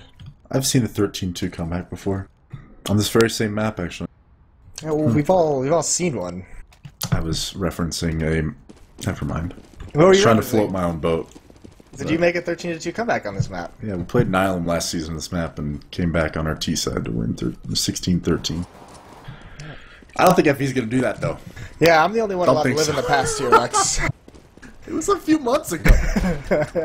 So, there's another pick on a Desi very early on. No response whatsoever from the defense. And actually, they think it's going to be an A-hit. So you look at this aggression. Hades, one of his teammates, that's going to be Elsa. They're already coming up in the door to flank, but Alicia's there to punish him. He punishes a second one. Alicia's 26-7. We haven't mentioned that this whole game. Pretty good. Yeah, they're pretty good at this game. They're just beasting and crushing everybody right now in an ocean. Once again, just trying to hide up here as long as possible. He just wants to chill, but Liquid's not going to let him do that. He's got to use the Molotov just to escape. And he can't even do that. Nitro just comes in to execute him from behind. So Elige with 2 kills there, Nitro at 3. Like I said, Elige at 26-7, Nitro's at 17-9. Those two guys together are just having one hell of a match. Yeah, I mean, at this point, if you're this team being beaten 14-2, it's probably pretty quiet and mumble. Probably. You know, if you're not to put you on blast here, but I think if you're another North American team at the moment and you're watching Liquid play, you're just saying, "Oh shit, this is not going to be too much fun moving forward." These guys are just looking good and looking better every time they play. I don't know if it's necessarily an oh shit. I mean, part of me really wants to be excited for other teams that are doing well because it's been so long since NA has had their, for lack of a better term, crap together. So I'm really happy to see these guys who I've respected and kind of been friends with for some time now finally in a position to do well. But yes, the competitive side of me definitely wants to see them crash and burn. But as Liquid picks up their, I guess it's match point now, 15-2, it definitely looks like Liquid is going to take this one. I think this is similar to that map on Cabo. I think they were also up 15-2 or 15-3 or something very similar. I mean, they're just not giving any rounds up whatsoever tonight. So this is really, really sick stuff. Elige has the P90. I'd look for him to just go balls out aggression with that gun, never stop moving. All of them overall, I mean, you can see this bar. They know they're superior. But even so, they're going to set up in a little bit of a default, but it doesn't even matter. Nitro gets that first pick onto Wabbit. And once again, I mean, this is the difference we saw on the CT side. Now, granted, Follow Esports doesn't have a lot of economy, but Liquid CT side, that aggression towards the Fountain was 2 or 3 players. This time, you know, Desi on the pistol round gets eliminated there. Solo, Wabbit gets eliminated this round solo, and now, I mean, with a minute and 15 and a 5-on-3, Liquid's just going to pick you apart. Yeah, I mean, it's like trying to stop a train and standing in front of it at this point and just hoping that you're enough to stop it. But 15-2, like, even no matter what individual play, you're playing for pride at this point. The 15-2 scoreline, it's heartbreaking to endure. Been there myself. But Liquid, an excellent match coming out of them. Overpass, final score 16-2. FE does fall to Liquid, so. Yeah, that's pretty nuts. So I mean, Liquid ends their night. They had a doubleheader. They move up to 4-1. They're now 3rd in the standings. But overall tonight, I mean, they go 32-6 on across 2 matches. So that's insane. That's a good night for them. They're going to be feeling really, really well. Sick performances out of everyone involved. I mean, Elige was nuts on Overpass. Nitro had some good rounds on on Cobble, and then just Hiko with his clutches. I mean, that's kind of what you expect. And then just Fugly and Adren. I mean, because how nuts the rest of their teammates were, they didn't really have to do too much. So they're going to be very happy with a laid-back evening. But Liquid's a team that's starting to look very, very scary. Like I said, follow Esports. You mentioned they were 3-3 before this match. They're a team with some upset potential, but not showing it there. So they've got some more work to do. They're middle of the pack, 6th in the standings. Yeah, and moving forward tonight, we have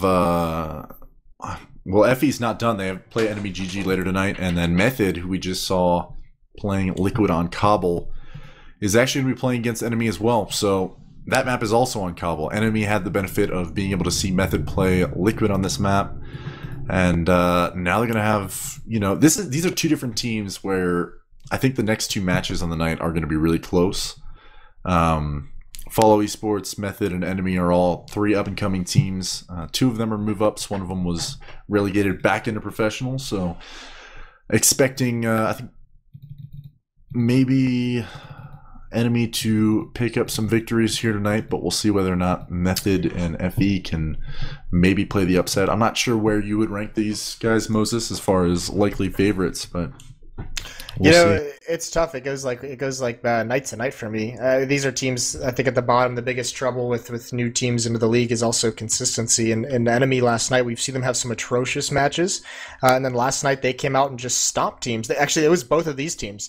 They beat Method 16-7 on Inferno last night, and they beat Follow Esports 16-5 on Train. So I mean, just laid a couple beatdowns against both the teams they're going to be playing tonight, and they're going to have to repeat that performance. But either way, Enemy looked very, very scary last night. So. Method and Follow Esports, they're going to have to, take these breaks that they're given and kind of hopefully Method did during that matchup, and hopefully Follow Esports is going to do it now. They're going to have to recenter themselves, come into these matches focused, but those will be coming up in about 15 minutes again. We're going to take a break for about that long, and then we'll be back with Enemy GG versus Method on DE Cobble. That's where this all starts. This is how it begins.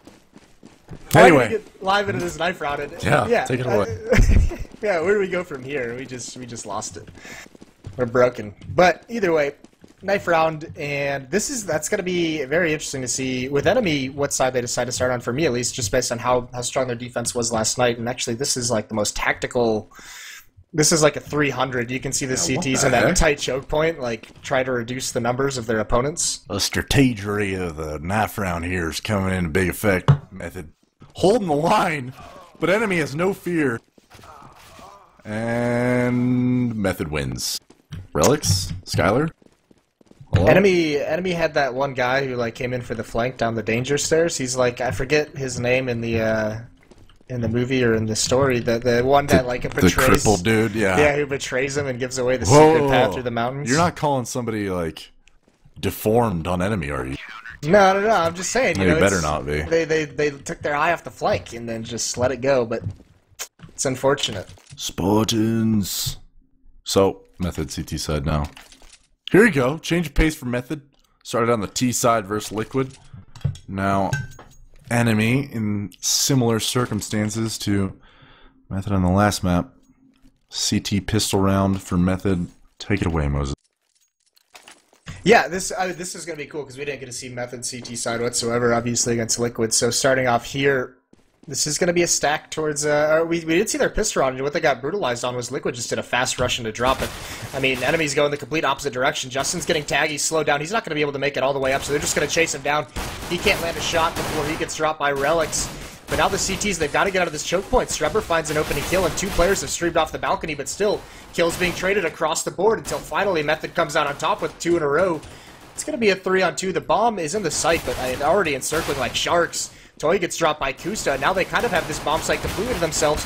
Kusta can't land that shot, or excuse me, mainline. He does find it eventually, down to a 1-on-1.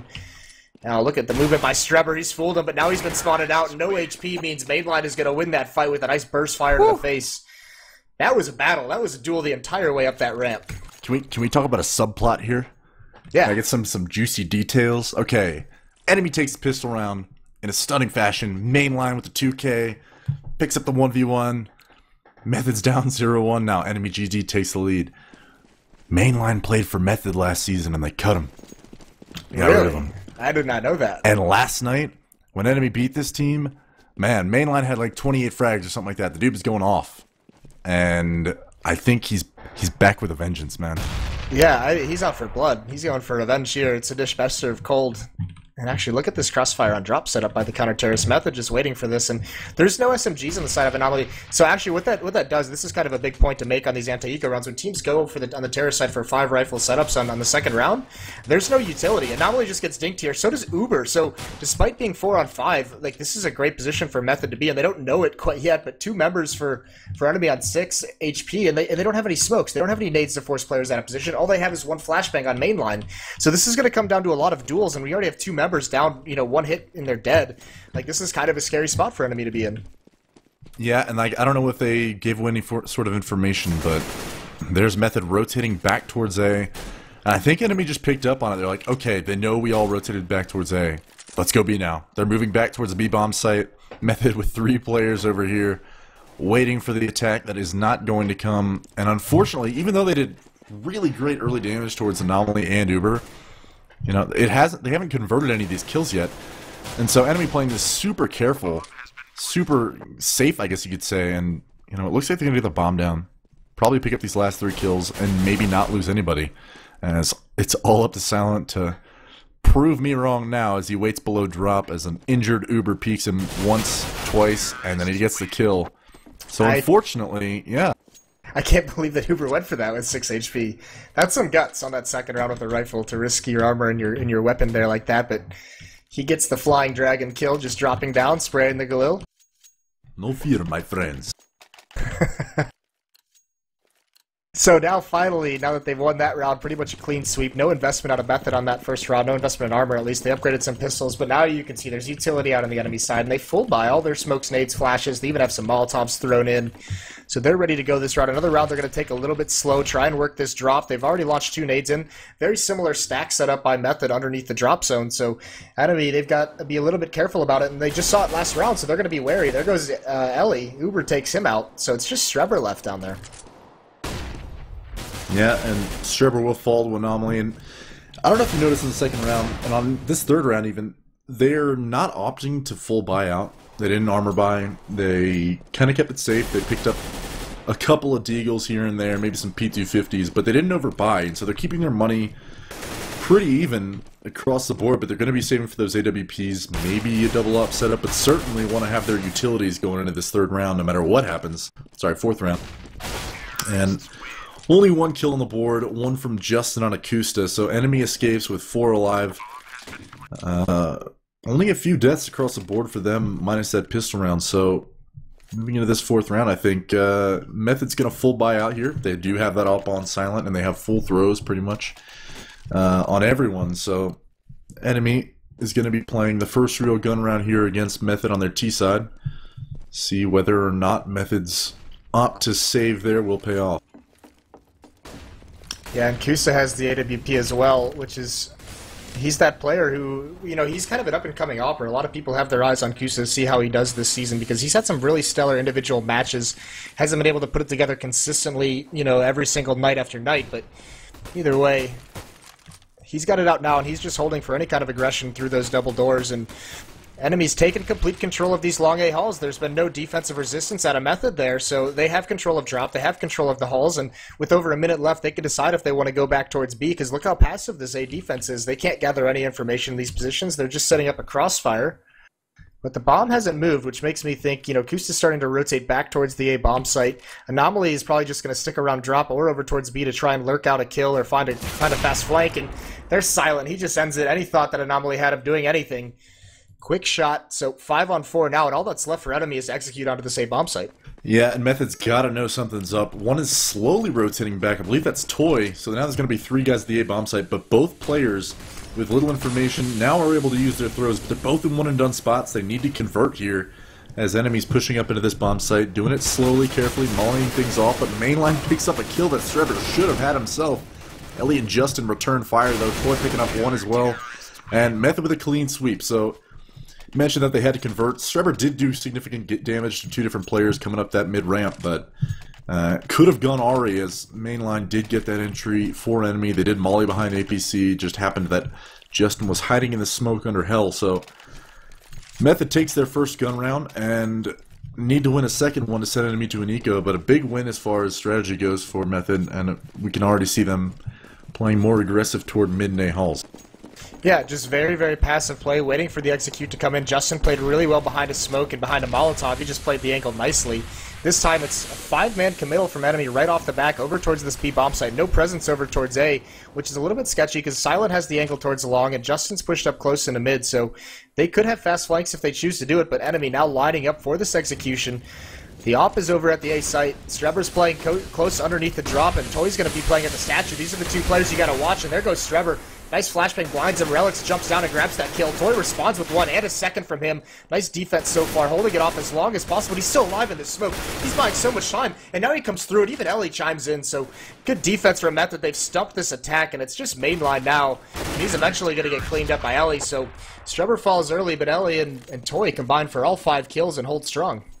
Yeah, I was a little bit worried for Method there. There was like a 10-second window that the smoke had dissipated at Long B. Silent was the only person on that team with any sort of grenades left. And maybe if enemy had just delayed the execute just a few more seconds, the opportunity would have presented itself to catch the CTs completely bare on the site. But Method playing well, one good counter flash, and they all peeked together, pushed back onto the bomb site, and were able to retake. Well, not even really retake, but fend off that B bomb site quite well. Enemy with a quick mid rush here, see if they can cause some damage early. With Strebber standing tall at top mid, picks up 3 beauties, where Justin helps him out and cleans up. One falls to Relics, actually. Thought he was going to pick up Blast 2. And now Relics in a 1-on-3 situation. They already have 2 kills for a limited buy, so not a bad eco so far for enemy, but hopefully for his sake, he can pick up a third now for his team. Yeah, Strebber was actually critical on that because Justin got completely blind over towards that spammable wall. And if he hadn't sprayed down 3 members there, they might have been able to get a plant out of this. Either way, 2 kills, not too bad. But now this defense is fully formed up around the bomb. There's an op over towards the long A halls. Really not much that Relics can do here, but going forward into the next round, I mean, after this, what's the call from enemy? Because they've been stumped over at A trying to do an execute. They've been stumped at B trying to do a very fast execute there. So they're either going to have to, I mean, what are you thinking as an in-game leader now? Because you're either going to have to let Kusa with an AWP try and find some picks because these executes haven't seemed too successful early on. Well, I think the T side of Kabul, you have a very short time frame to figure out how the CTs are playing it. And the way Method is right now is they threw him for a real loop that first gun round. The enemy went into that clearing A-holes with a lot of flashbangs, grenades, they even Molotov the ends of A-holes. Working up onto that A-bomb site when they were just playing in sight. The following round, they played aggressive on that side of the map, got all kinds of information, knew that enemy was going for a B execute, was able to stack towards the B-bomb site. Enemy, I think, you know, if they're going to go through these executes, it's going to be telegraphed pretty hard the way Method's playing right now. Obviously, Method knows. I mean, Justin's boosted over there at A-holes. You have 2 players at drop, 1 spotting along B. This is do or die time for enemy. I mean, they don't know it yet, but the opportunity for them to hit the B bomb site is quickly closing. And so if they're not going to spread into a default, you're going to give teams the opportunity to get information on you. That's exactly what Method's doing right now. Yeah, and I like this call out of Method as well. Silent's been playing with that AWP over towards the A bomb site, but this time he's rotated over towards Statue. Now he's going to get in Chicken Coop, so that might actually be something that enemy is not expecting. If they execute onto this site, they could just get cleared out by this op very, very quickly. So it's going to be a lot on Kusta's shoulders when this execute comes in. If a teammate dies, he's got to grab the ankle and able to refrag that opper very, very quickly. So now a Molotov gets thrown at the boxes to try and force somebody out. Pop flash in response, but 40 seconds left. No action has been made whatsoever. And here's Kusta. He's just going to lead the way, so he's just going to get into a straight-up duel against Silent, who's in this chicken coop still. And now Kusa's got the angle. 1 kill towards drop. There's Silent. He peeks out. Now they know he's there, but Toy, he responds onto Anomaly. Toy on top of the... he's boosted up next to the tree, and he takes down 2. But Silent, he's being pressured down to 15 HP. One nade would do it, but they don't have it. They only have a smoke and 2 flashbangs, so he's got free reign now, peeking out, waiting for his rotations to come in. Support's here, and Uber's actually out of flank. He gets 1 kill. Mainline cleans up Silent, and finally everything cleans out. Nice patience by enemy as the clock's running down. There was less than 10 seconds left. That's when they decide to make their move, and that's a crucial play to make. Enemy responds with their first gun round. Yeah, I had just finished that thought about not having map control and not really telegraphing their stuff. As I was saying that, Mainline was actually moving back away from B, used his entire inventory to fake it mid. And I don't know if you noticed, but Justin and I believe it was Strever were both in A hulls boosted, continuously flashing and peeking. They were convinced that they were falling back towards A, leaving 2 people over at the A bomb site so far away to rotate. And so the drop play from Uber, able to flank, was in large part because they had no drop control because no rotators came in. So beautiful play call out of enemy GG towards the end of that round, and I think Method's caught unawares there. Something, you know, if you are in a situation where you don't have any information on the way the terrorists are playing, you got to play as safe as possible. And unfortunately, they were just pushed up at those A hulls in a poor time. Yeah, Silent with another opening pick with that AWP. Misses the second one. That anomaly has salvaged the op that his teammate dropped. That was Kusta, but once again, bomb solo towards the B bomb site. And with that pick, there's no presence towards these B hulls for enemies. So this is a good read. I mean, now basically enemies forced into the A bomb site hit. Silent's still up here. They haven't cleared him out of position, so this is well done. He's going to smoke things off. But the defense isn't even moving at the moment. They're not mobile. They don't even care for information. They're just going to take this one-man advantage. And this seems like it's going to be a little bit of a fake or a pinch onto that A bomb site. It is going to be a fake. It's only Uber out into this A site with the smokes up. He's going to come in here and try and clear things out. He spots one over towards Cannons, gets that kill. That could be crucial, but this B hit might be coming in a little bit too early because Silent is still here with that off. He spots him out. He's under a lot of pressure. Gets a second kill. Justin also takes out Uber at the A bomb site, and Silent, he can't do more than that. Finally, they stream out over the top of the platform, but Toy is still here, as is Ellie. And now the rotation has even come in 1-on-3. Mainline can't do anything. Nice hold from Method. Yeah, and that was all on Silent right there. I mean, Method was completely faked out. Uber got sent up by his teammate through mid with a pop flash, and he just went YOLO mode over there at the A bomb site. Even picks up a kill. And so 3 players from Method are sitting over there on the A bomb site, and Toy was a little bit slow on the rotate. He got there in time, but it wouldn't have been possible if it hadn't been for Silent. Able to get 1 pick and definitely delaying the push out on B plat. Enemy had the right idea there. They forced the rotation at a Method, pushed onto the B bomb site. It just didn't pan out because Silent made a hero play, more or less. Yeah, and this is something, this might be a little bit of a trend. Actually, hold that thought. They're coming through with smoke. They're just going to flash their way through. Silent gets the first kill, and from here it should just be a mop-up. Silent gets a second one. No players have made it into the bomb site. Silent with a third, and even Toy chiming in with the last 2. So a nice hold there. No bomb plant on the eco round, and actually there has been 0 bomb plants this entire half, even throughout losing some of the rounds. So Method having a strong CT side at the moment. But this is a little bit of a worrying trend for enemy, because if Silent's able to control that B platform with the native and do, but on top of that, all their strategies seem to be either executing towards that A bomb site or executing towards the B bomb site. They haven't had any success finding picks whatsoever, and it seems like when they don't have an op in Kusa's hands, they're not even really looking for it. So, I mean, executions are great if you can be good at them, but you can't just do them over and over again. That's when teams start to be able to predict and read what's coming. Yeah, it's almost like they're getting anxious. They work into the default, and they take a little bit of map control, and they instantly give it up and fall back and go towards an execute, just like you were saying. And I think, you know, they're making for a drop play right here, and they're trying to feel out Method's weak points, and Silent's just rock steady over here on the B bomb site. Just sitting on behind that fountain, picking off one at a time with support from Justin and Toy, and that B hold is really strong at this point. Something that I'd like enemy to see, if they're going to favor this, you know, execute-heavy style. The worrying factor is that you don't have the means to necessarily do it correctly when you have a threat like Silent just dominating you. Okay, so where are the 2 spots that he's played consistently? Either up on the B plat or he's in the chicken coop. I hope you got an answer for it. Either you're going to molly behind the box at long plat, or you got to smoke out the chicken coop. You got to do something to negate his ability to just post up on you.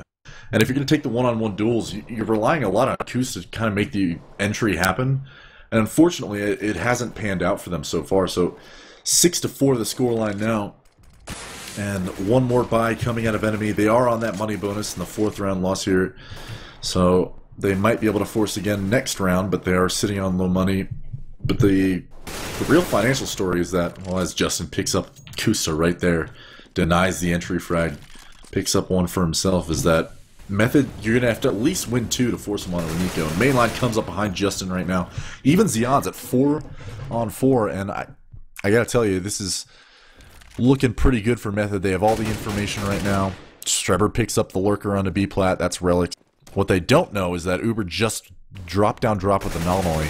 He picks up 1 on the Toy, and he's in connector firmly. Silent does push in there with a Tech 9, evens things back out. Now it's a 3-on-2.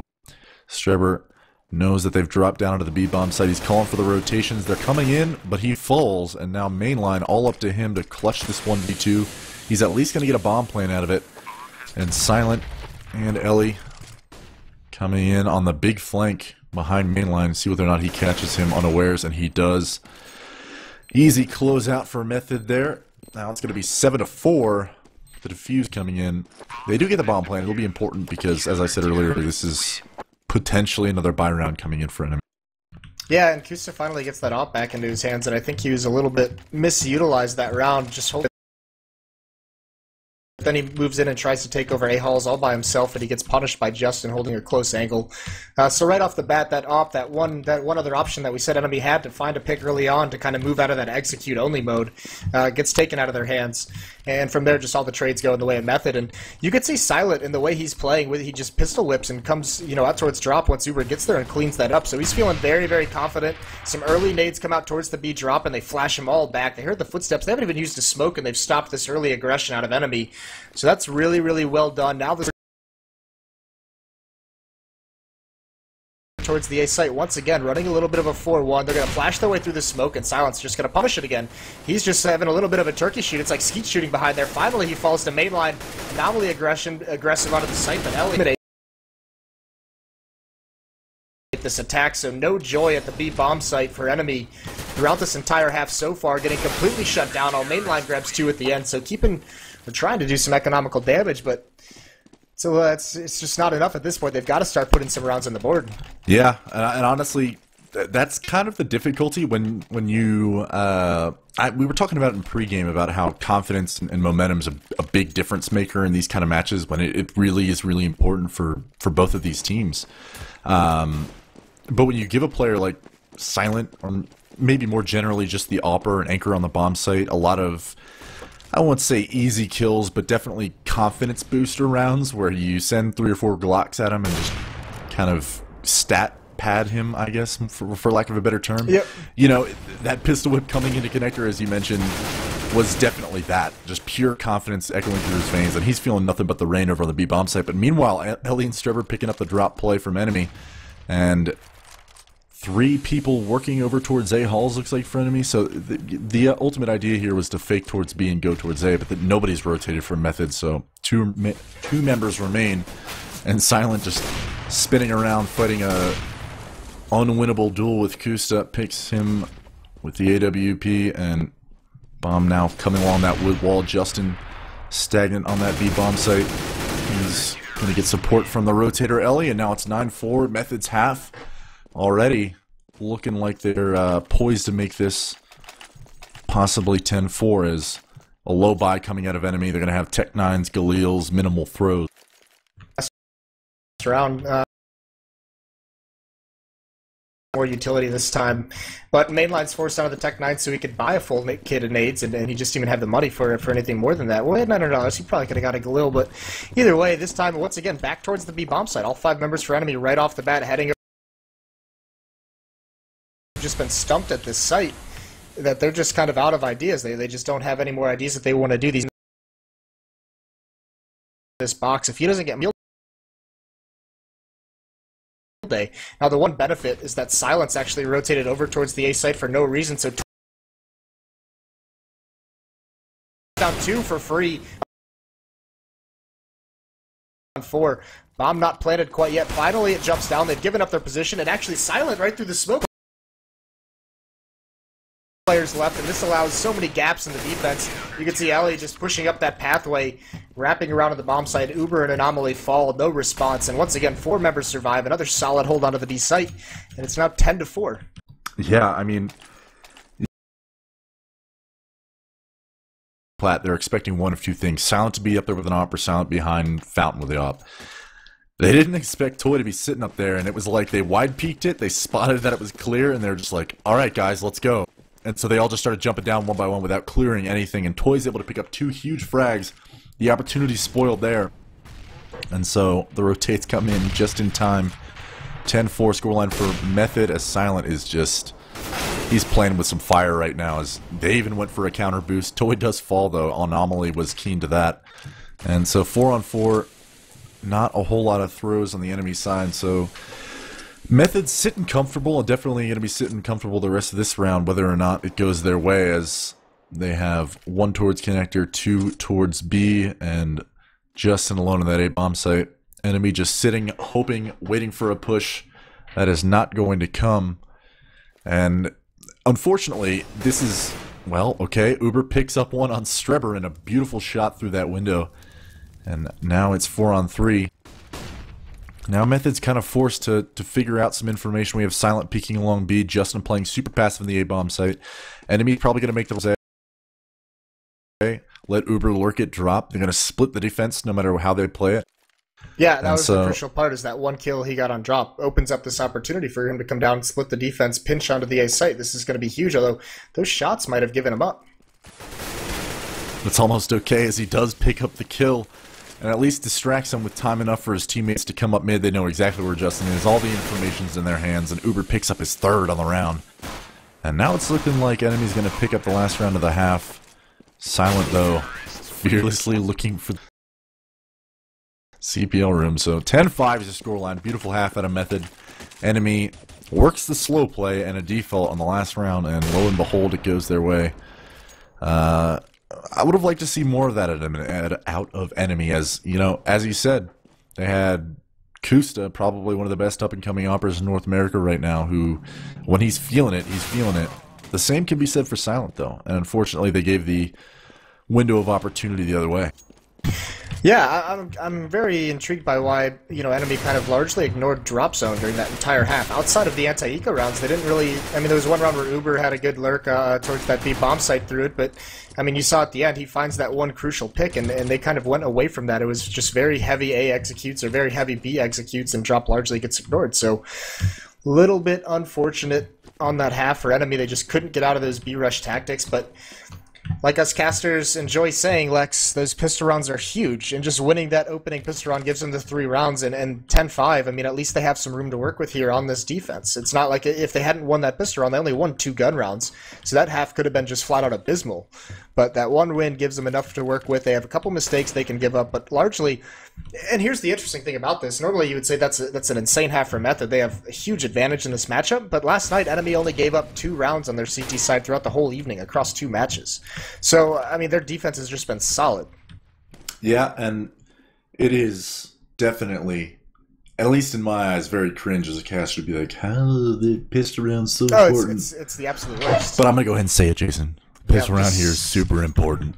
Just succumb to the dark side. How important the pistol round is for a moment. It's so important that if Enemy wins this, they could come back and win. It's so important that if Method wins it, they could close out the match. Okay, I'm done.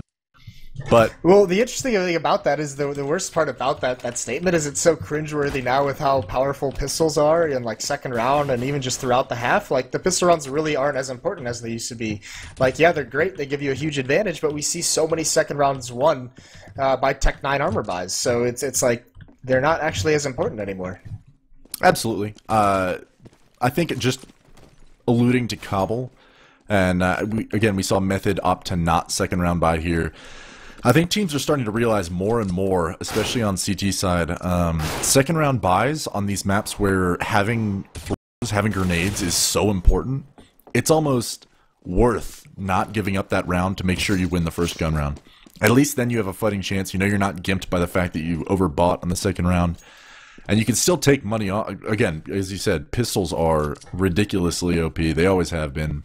But the meta is constantly changing, and I think as we move toward a different day for North American teams specifically, it'll be interesting to see, based on the outcome of this pistol round, how it's played on the second round. So if Method wins, I'm sure Enemy, being down 11-5, will opt to second round buy. But absolutely, I think pistol rounds not as important as they were in 1.6 and Source, but definitely could be the case here where whoever wins this wins the match. Ah, the glory days of 1.6. 93 or whatever. You're so old. Yeah, I know. Just kidding. I've been playing since 2002, so I'm old as hell. Gonna live in the past a little bit, but we are getting live into this pistol round finally. Uber picks up the CZ75. So it looks like this is a weapon I would assume is going to be taken towards drop, and it is. He's going to smoke it off. And I love play that underneath play. it. Yeah. I love that play. Beautiful play. And so this is much like the gun rounds we saw from Method earlier against Liquid. Spread out, no aggression early on. They're just looking to find things. Now, Hiko and Liquid got punished by pushing mid, and you could see it's the same setup. Still, a bunch of players just watching for that kind of aggression, but Kusa is not going to oblige. He's just going to fall all the way back towards the A bomb site. Very passive play. And still, no pressure out of Method so far, so this is looking more and more like it's just going to be a late round execute. They do have 2 smokes on Strebber and Ellie. Ellie's also got a Molotov, perhaps for a chicken coop, which would be great because his main line's there. But look at this boost behind Statue. This is an interesting spot because this is not the first place that you look to clear between the legs of the Statue as you come into this B bomb site. There goes a flashbang out towards B, but all 5 members of Method gearing up to hit this bomb site. And with 3 players here, there's going to be one that Uber's going to be on a quick rotate. So this actually isn't a bad setup for Anomaly or for enemies so far. But here comes the execute. Smokes out in between the bomb site and the Statue and towards the lane, and they're not even going to go through him at all. They're just going to run towards the site. That stack falls off as he's reloading, but one's already close. There's the Molotov. Ellie burns out mainline. Relics falls as well. This is a great take out of the site. An enemy has collapsed. There's Kusta with a nice shot, but it's a 3-on-2 post plant, and there's no defuse kits on Kusta Uber. They've got to retake this very, very quickly. Looks like they want to boost up back behind the tree to try and just come up with some kind of a gimmicky play, and they've done it, but no kills coming out quite yet. Silent finds Uber. Kusa does grab 2, but he's got to hurry up. There's no kit still, like I mentioned. Wheeling around the Statue, he is going to find that kill, but does he have time? He's got to go get the kit. It's in the chicken coop, so he's got to run so far away, and I don't think he has this whatsoever. There's no chance now. Very, very unfortunate the kit was stuck into chicken coop. Tragic, you might say. Agreed. That is ever the situation, especially on Cobble when the rotates come in so late. If you let the B-bomb site fall in the first few seconds, allow that bomb plant right away, it's breakneck speed. You gotta rotate, you gotta pick up the kills, you gotta find the kit, and then you gotta fuse. And unfortunately, you know, that 1v1 battle took a bit too long. Kusta unable to close it out. Now it's 11-5 Method.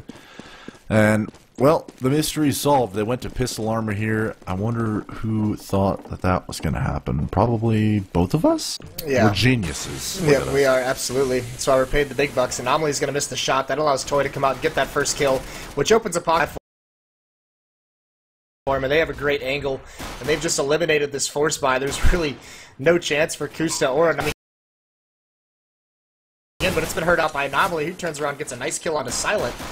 But still, this is not a situation they can go for. Once again, no kits. Anomaly's just going to save this MP7 and his pistol. Kusa's going to save that armor and 5.7 into the next round, where they're just going to have one more chance at trying to cause some damage. It should be a full save so they can get up towards some rifles into the 4th round, securing a heavy advantage in this match.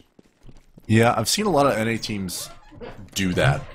Just immediately knowing, especially when the moment the force buy is probably going to come in. Team off guard is to do what? It's probably to rush B on this map, right? It's like rushing B on D2. It's the fastest, in your face, like deny the rotates, don't let them pick you off. You know what? If they win the gunfights, they win them. And maybe they keep some UMPs and some MP7s, Mac 10s against you, but Method just, you know, blowing out along B and just destroying those guys instantly. The enemy was thinking about rotating. And that's what those, you know, force buys are so long, is that if you decide to stack anywhere, it's a complete gamble, which is, you know, on some level okay. But if you split up and you play apart from each other, you rely on your individual skill to open it up for you, and Method's just going to do the same thing. They're flash drop. Now it's all an Anomaly who saved that armor. To save these things, whether or not the MP7 is super important, but the armor and grenades definitely are. He is going to get Silent, so that's a big win for money. He gets $600 for his troubles, but Justin will take him out. And I imagine Ellie will keep this P90 going into the next. That's actually, those SMG kills are actually crucial. I'm surprised. I think they could have bought a little bit better. If Anomaly, with that bonus money that he made, could have dropped an op over to Kusta, allowed Kusta to at least get body armor, and Kusta could have dropped an M4 over to Anomalies to have pretty much the same buy that he's got now. So that could have got a little bit better. Either way, Kusta, he's on a glass cannon. He's going to come for this pick in mid, And he's got to find somebody. He gets pop flash back, and once again, all of Method over towards this B bomb site, not messing around whatsoever at the A site. It's going to be another execution. Relics just waiting with the smoke. Two members of the defense here onto the B bomb site. And Justin, he's going to be the first one coming through the smoke. He's going to pop flash himself through, try and swing out, grab some long-range battles, but everyone's playing close up, so actually the site's pretty clear. Mainline gets once again on his silent, on a relics, excuse me, and the defense is just collapsing. Kusa at long range, he's got a lot of work to do. The bomb is going to get planted. Kusa does have a kit this time, but I don't think they realize Toy in drop zone. He's just holding this, and he's going to have a nice angle when they do retake this bomb site. If it starts collapsing, that's going to be a crucial position to be in, and it doesn't even look like... Actually, Toy gets aggressive to see if they're trying to save, and that spurs them forward. They get a kill early on, so now they're going to go for the... quickly, and they do it. Anomaly finds the first kill. Smoke is going to go down onto the bomb, and it's just silent. He's going to get the first one. The smoke does not cover the bomb, so this is a method automatically, and Kusa's just got to try and save this AWP. But I think this explosion might grab him, but actually, no, he gets... No, he does not. He does die in the end. Silent survives, and Silent, he could salvage an op here if he wants, and he is. So a nice round for Method, 14-5 now. Not a whole lot for Enemy to do moving forward. Yeah, heartbreaking stuff from Kusa there, losing that op, but I was alluding to it earlier, that second round bye, if you're the in-game leader for Method, you're thinking, okay, going into this next round, they're going to have throws on a few people, maybe they'll have an AWP, but they're going to be low bot, right? Nobody had any flashbangs. They had one smoke over at the B plat. It was used. Relics was caught out there at long B, and it was just lambs' slaughter as Method pop flashes through that smoke, is able to take fast B control with their P90s, just get up in their faces as fast as possible, deny any rotations from coming in. Good effort from Enemy, a lot of heart, but ultimately that second round bye is going to cost them that first gun round, but it's 14-5 at this point. You got to do what you can to win a round. And Method just sitting up, waiting for any sort of aggression. They're going to catch one on the Relics. And Strebber and Justin, once again, clearing these long A halls. Yeah, two members close up in mid, but still a little bit longer. He's a solo player. He finds a second kill, and now this rotation is going to be full on back to the B bomb site. Uber hears this, but there's not much he can do. He's playing with dualies underneath drop, so he can't really rotate whatsoever. Some mid aggression gets one kill, but Strebber from behind just sprays them both down. So it's all onto these dualies. And Uber, what are you going to do? You're going to have to pull out some like Laura Croft type stuff. And that's just not going to happen. He's just pinned down. He doesn't even want to make a move towards the door. He's just going for an AK-47 to salvage, and there's the op, but doesn't matter. Toy cleans him up immediately after and salvages the sniper rifle. 15-5 now, and it's going to be another pistol force buy out of Enemy.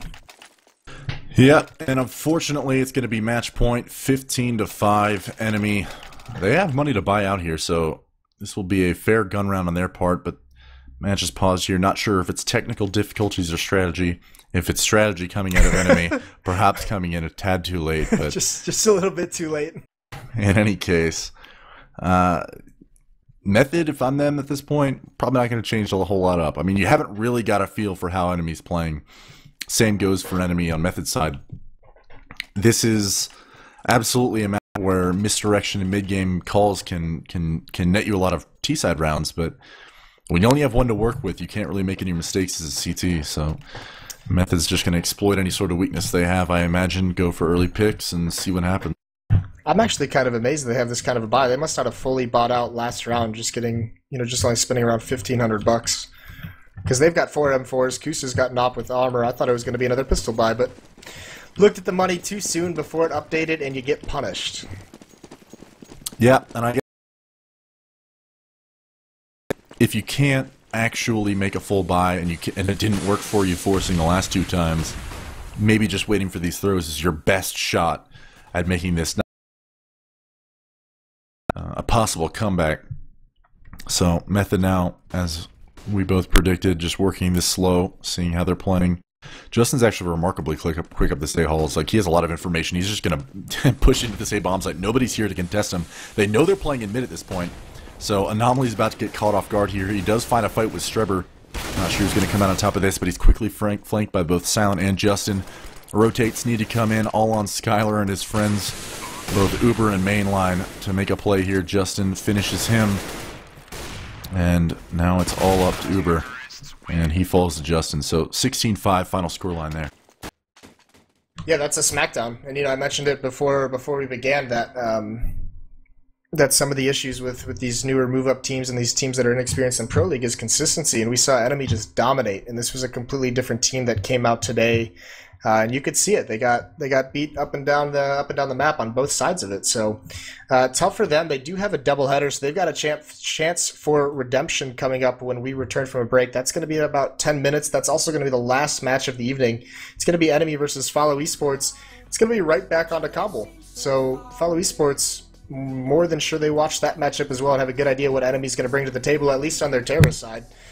So a good chance to set some things up and see what happens. And both these teams dropping some huge matches. You know, Enemy just losing there, and Follow Esports losing 16-2 earlier to Liquid. So both of them out to salvage the evening with a 1-1 scoreline. But that'll be after the break in about 10 minutes. So we'll see you guys then. We have a closer scoreline than 16-5. So I'm sure every single team is going to be messaging us afterwards and ask for you to not return.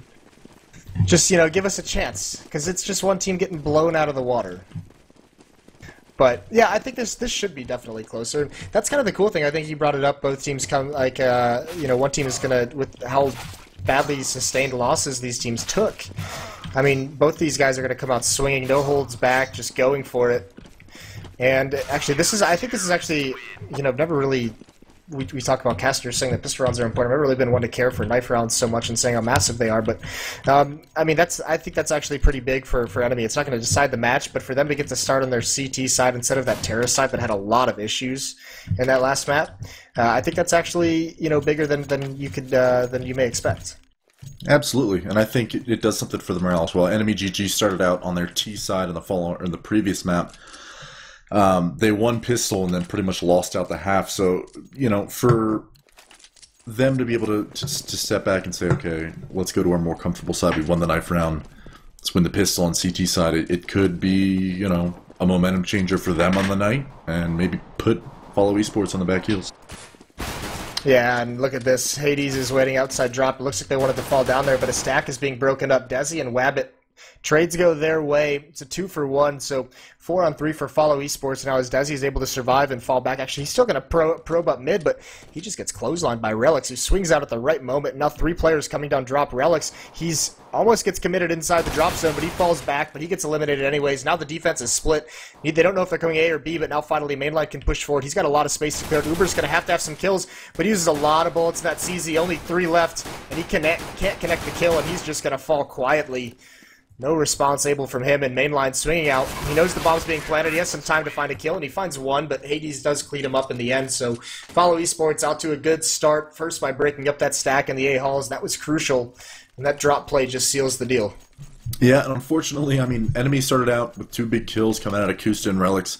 Relix with that nice shot from top mid, but being kind of faked out by that drop play and being able to work into connector, as you said, it split the defense in 2, and Enemy was unable to stack a bomb site. You're denied the ability to rotate quickly because they come to your bomb site and you're caught out of position. You're essentially denied the opportunity to make any impact on the round, and that's exactly what happened there. Uber caught in the bomb site with a CZ, unable to pick up any kills with it, used a lot of bullets when he maybe shouldn't have, but in any case, they're going to pistol by here. And Wabbit spraying through that smoke is going to pick up a frag on a Relix. Totally unbeknownst to him, Wabbit was just lying in wait there. Empties that clip into his forehead as now it's a 4-on-5. That's the risk that you run on these pistol rounds, is that you let an opening pick happen, and suddenly you really got to just gamble stack a bomb site. And they're moving a 3rd guy towards drop here, and he's just running back and forth towards A. He's not sure where to go. And maybe Enemy is just questioning where FE's going at this point, because they don't really have a whole lot of information, but they should know something's up there. They have 2 players pushed into mid. Mainline's got the info with the broken wall there at B. If he's going to push into this bomb site now, not a whole lot of contention from the enemy side, and they're just going to be playing for exits, try and save their armor as much as they can. Hopefully get some kills, and if anything turns up, fortunate to them.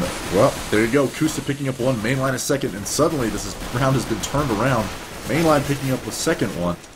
And now Hades and Ellis in a 2-on-2 before Kusta finally finishes off Ellis after a prolonged gunfight on the B-bomb site. And I was about to count them out on that round because FE had prime positioning if they just waited on that B-plat a little bit longer. Instead, they rush in for a bomb plant they had plenty of time to work with. And Enemy just spams through that smoke and picks up 2 frags right away. Fortuitous events for Enemy. And now it's 1-1. Momentum back in enemy's favor. FE's opting to save here. Wise choice as they are low on money. And hopefully be able to fish out a bomb plant, maybe get a couple kills here, force enemy to buy. But great round from enemy there. Yeah, I'm on the same thing. It's just why follow Esports with the rifle advantage, stay on that B platform, let the smokes expire. I mean, that was a 5-on-4 they lost in an anti-eco. So those smokes actually just allow enemy to get close up and aggressive through them, and they wipe the board. So nicely done from enemy. They've salvaged 2 AK-47s. This is going to be a heavy A play, and actually Kusa's at this at the APC, but Anomaly is going to be stuck in the open. He gets a nice headshot onto Ocean. That's the only attack coming in. One's going to be lurking down drop, and already closing in on the bomb site. Uber and Kusa are able to recover nicely, though, and it's just Hades left. He comes down drop, can't connect with the shot from behind. Mainline's going to spin and clean him up. Pretty good anti-eco round from enemy. They maintain those 2 AK-47s and some money built up on Uber with those SMG kills. It's 2-1. Follow Esports without a plant in those last 2 rounds. They're not going to be able to buy, so they just save up here once again. They buy some smokes, and you talked about this, having a plan in your eco rounds. 5 smokes, in fact, for Follow Esports. So I imagine this is just going to be an execute out of that B bomb site, try and confuse the defense with so much smoke on the board and just get a plant down. Yeah, this is something that I would call a Semphis buy coming out of here, but I think this is actually really smart. I mean, enemy's not got too much of a bank built up right now. I mean, they're going to be able to buy next round no matter what. But on the other hand, they have SMGs in their hand. They're not totally equipped to handle a full buy coming out of FE, but they're not even giving them that. They're getting them an execute. So with rotations coming in here from enemy, they have 4 towards the B bomb site. They need to get this entry and see if they can get a bomb down to make this work. But Alex cut out here on B plat, falls to Ellis. He's still fighting on that B plat, unable to connect the shots. His main line on that B bomb site, and Ocean's going to go ahead and get the bomb plant down here, which is huge for his team. Going to pick up the loss bonus next round if they don't win it. Ellis picks up a second one. Now it's a 3-on-3 situation. They've got 1 gun in hand so far, but Ellis falls with it. And so these last 2 players on B plat, Desi and Hades, struggling to pick up one as Hades he falls to Anomaly's long range MP7. Desi does pick up a frag on Akusa, and so that drops the AK.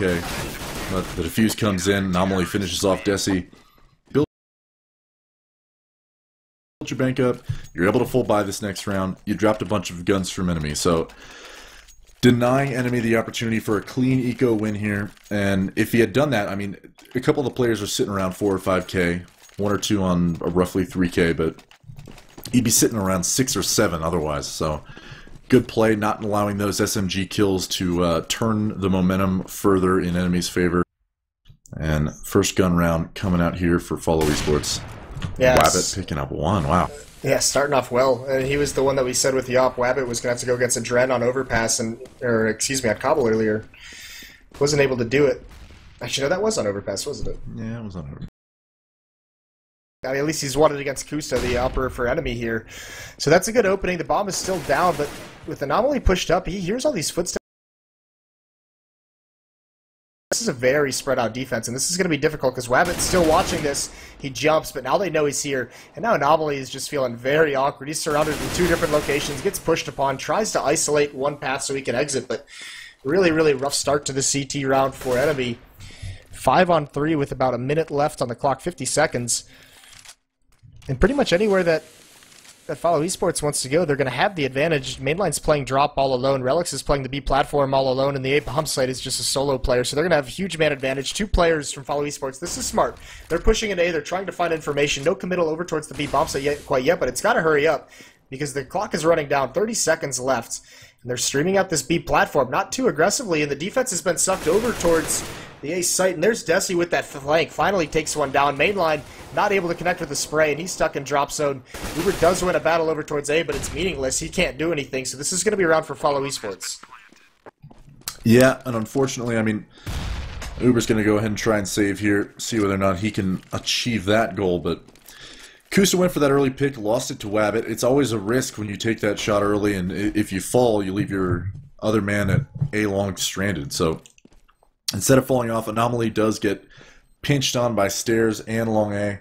And unfortunate timing out of him, but you basically have 2 options at that point because your teammate just went down. You are more or less stuck on an island. You don't know if they're pushed up mid yet or not. You have no information.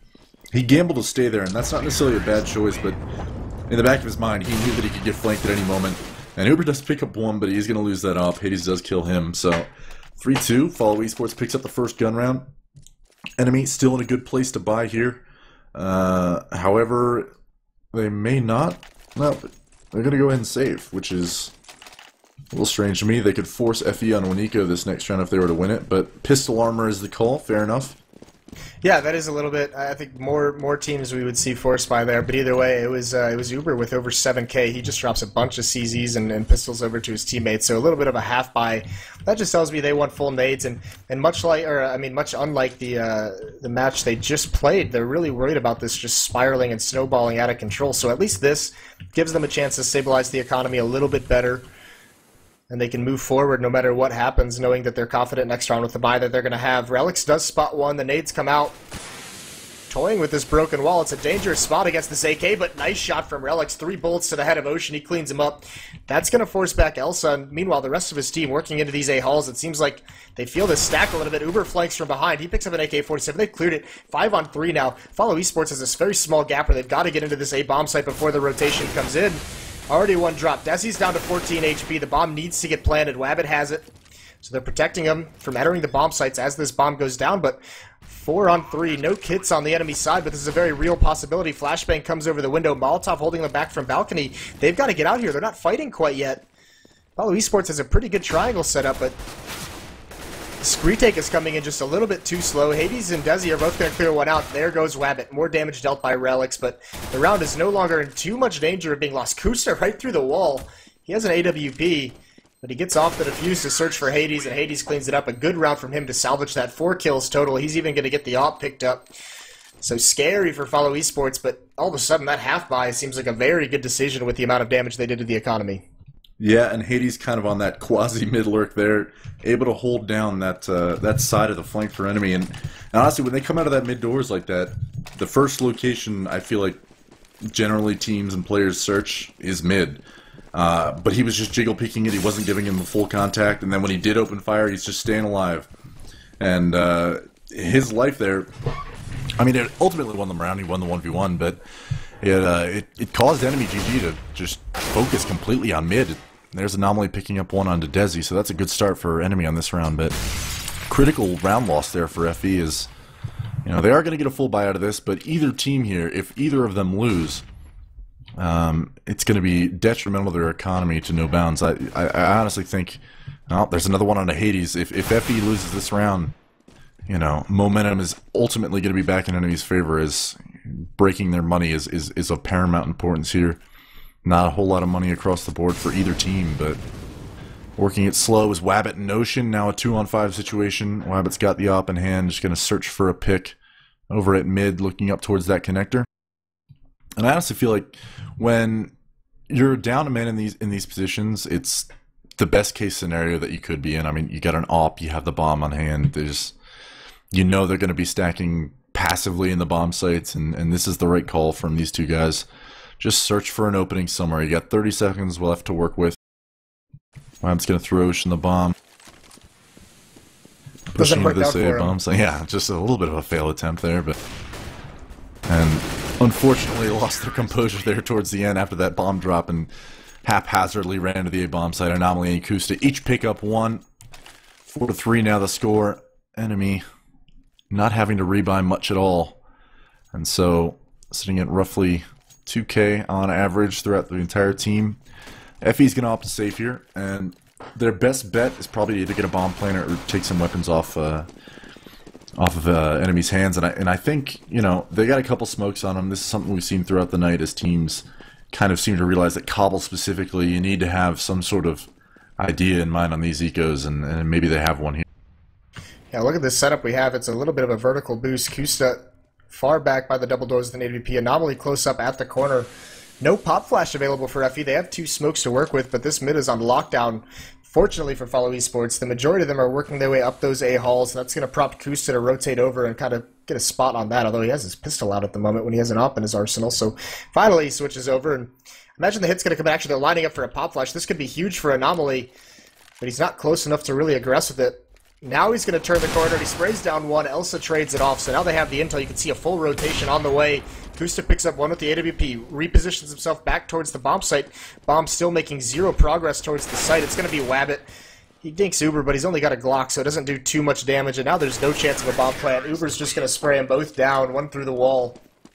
Interesting idea from Follow Esports here. I mean, on eco rounds, some teams that I've seen really successful at it, Fnatic comes to mind, some of the European teams that put up that very short wall of smokes. They're only buying 2 of them, and maybe a flashbang to boot, but just able to rush up quickly along that wood wall. Unfortunately, it seems that one of them missed their smoke there. I don't know if there was a huge gap. Koos was able to peek through it, pick up 2 kills himself, and Follow Esports had a clear line to the bomb site. They could have gotten on the bomb site and planted relatively easily. But unfortunately, just one botched smoke cost them $2,000 some there. And now FE going to be working back towards the default. Wabbit does not have the op in hand. Hades takes a huge grenade to the face over at drop. Comes in a little later than he expected, but they're both, him and Wabbit, are fishing for a pick early on. They're going to get smoked out there. But, you know, all 5 players of FE towards this B bomb site. You got to figure drop plays coming in. There it is. Uber picking up 1, 2, and 3 huge kills coming out from him. Ocean's left alone to fight Relics in a 1v1 over here at this B plat as he's pushing with Desi. And all falls apart with that huge play from Uber. Relics here just toying with Desi. Calls for a flash. 6-3 enemy. Yeah, really smart play from Relics there at that box. When Uber comes up with a huge triple kill, but Relics just, like you said, toying with him, just biding for time, waiting for the rotations to come in. That allowed Kusta to get in position and bail him out with a nice op shot. So good round, and everything was predicated for Follow Esports that round on a drop. Unfortunately, it was a 2-man setup underneath it, and Uber's able to walk away with 3. Staunch defender of that site. Now back onto this eco. Very similar to just the last one we saw. 2 smokes for him. They do have some upgraded into Deagles and PT-50s, but they're heading over towards the A bomb site. So no one over at B, and once again, it's a similar setup from Enemy. It's, you know, Anomaly playing close up to these doors, Kusta with the op right behind it, and this is literally deja vu for Follow Esports. The same exact thing. 4 members working up. One's coming down drop. Anomaly spots him out. Smoke comes out at double doors. Anomaly's going to try and work his way out, but he gets caught. Wabbit comes through the smoke, and now Kusta, you've got to try and fall back, buddy, but Uber's there. He gets eliminated, so now Kusta thinks he gets bailed out, and he's feeling very uncomfortable. One more time, doesn't clear the corner. This is looking pretty good for Follow Esports. They should be able to get a plant. Mainline, though, has worked his way into the bomb site, and actually, all of a sudden, that window for a plant has closed because Relics is here as well. So this bomb site is well defended. Mainline sprays up Ocean, who's trying to get onto the APC, and it looked promising, but this is a couple of eco rounds now where Follow Esports has done good damage. They just aren't able into the gun rounds to move forward and really break the economy. There's a nice kill from Wabbit. Oh, but he scopes out at the last second. I thought he might have that one right at the end, but Relic swings out, grabs him. Comes down to a one-on-one, though, so 4 kills. That's good stuff.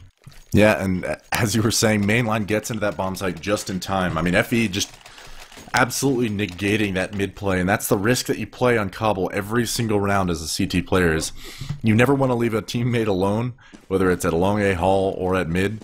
And as North American teams start to adapt to that realization, so in turn do terrorist sides learn that, you know, one of those 2 spots is going to be open, either A halls or mid. And FE was up almost to Woodwall before any of the enemy players even realized it. And I think it took somebody coming downstairs for enemy to kind of go into panic mode and start the rotates. So FE got a foothold before they could even jump back at them. And you could see there was kind of a timer on that stack in mid. It looked like they wanted to start falling away because they know, like, once it hits, like, you know, 25, 30 seconds into the round, they know there's a chance they're getting circled on. Absolutely. And here we have an interesting head stack coming out of FE over at Long B. Wabbit searching for this pick just around the corner of the smoke. He does spot Skylar Relics through that smoke, and that's a huge pick coming in because that's the B, Long B anchor, and nobody on A is moving right now. So there's still 2 players towards A. You know, I imagine Ocean's probably calling for a regroup back towards A, expecting a rotate as that bomb is coming back towards the A bomb site, but nobody's really moved yet. You know, Anomaly's starting to cheat back towards Connector, but the info just came in from Mainline. He knows they're in mid, calling for Anomaly to come right back, and CT start rotating in. 5v3 situation now, and Mainline is still close. He can cause a lot of damage here, but a huge quick scope coming out from Wabbit. And Ocean is already on the A-bomb site, denying that heaven play from Uber. Picks that kill up. And now Kusta left for the decision to save. He's going to quickly flee to the B-bomb site. Follow Esports going to pick up their 4th round here. Yeah, that was nicely done, and I think a lot of it had to do with that stack that enemy had over towards. They had that one player boosted up on top of the mid ramp, on top of that wall, and one player kind of playing in the open. And when they saw that presence come into connector, I think it was Anomaly who was kind of in the open mainline, was close up trying to get a pop flash in there. But with so much pressure being put on him, you don't want to abandon your teammate. That's kind of a tough choice to make, because the smart call is just to abandon him, get into the bomb site, and save yourself and get better positioning for yourself. Unfortunately, stuck around too long and got wrapped on from long A, so that defense just gets eliminated, and that's an easy take for Follow Esports. Nicely done from them.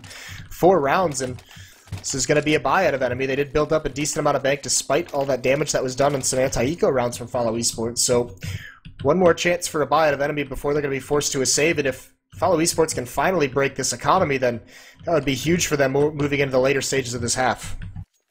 Yeah, and a quick pause. I'm not sure, it looked like technical difficulties to me, but Follow Esports now, I'd love to see them try and exploit this A setup a little bit more. I mean, when you know Enemy's been playing the same way for these amount of rounds in a row, even on their ecos, they're able to kind of exploit it. The lack of, maybe decision-making is not the word, but decisiveness might be, where you're perpetually stuck in the situation where you're not sure whether you should be falling back or pushing up. And instead, they're going to 5-man pressure towards B.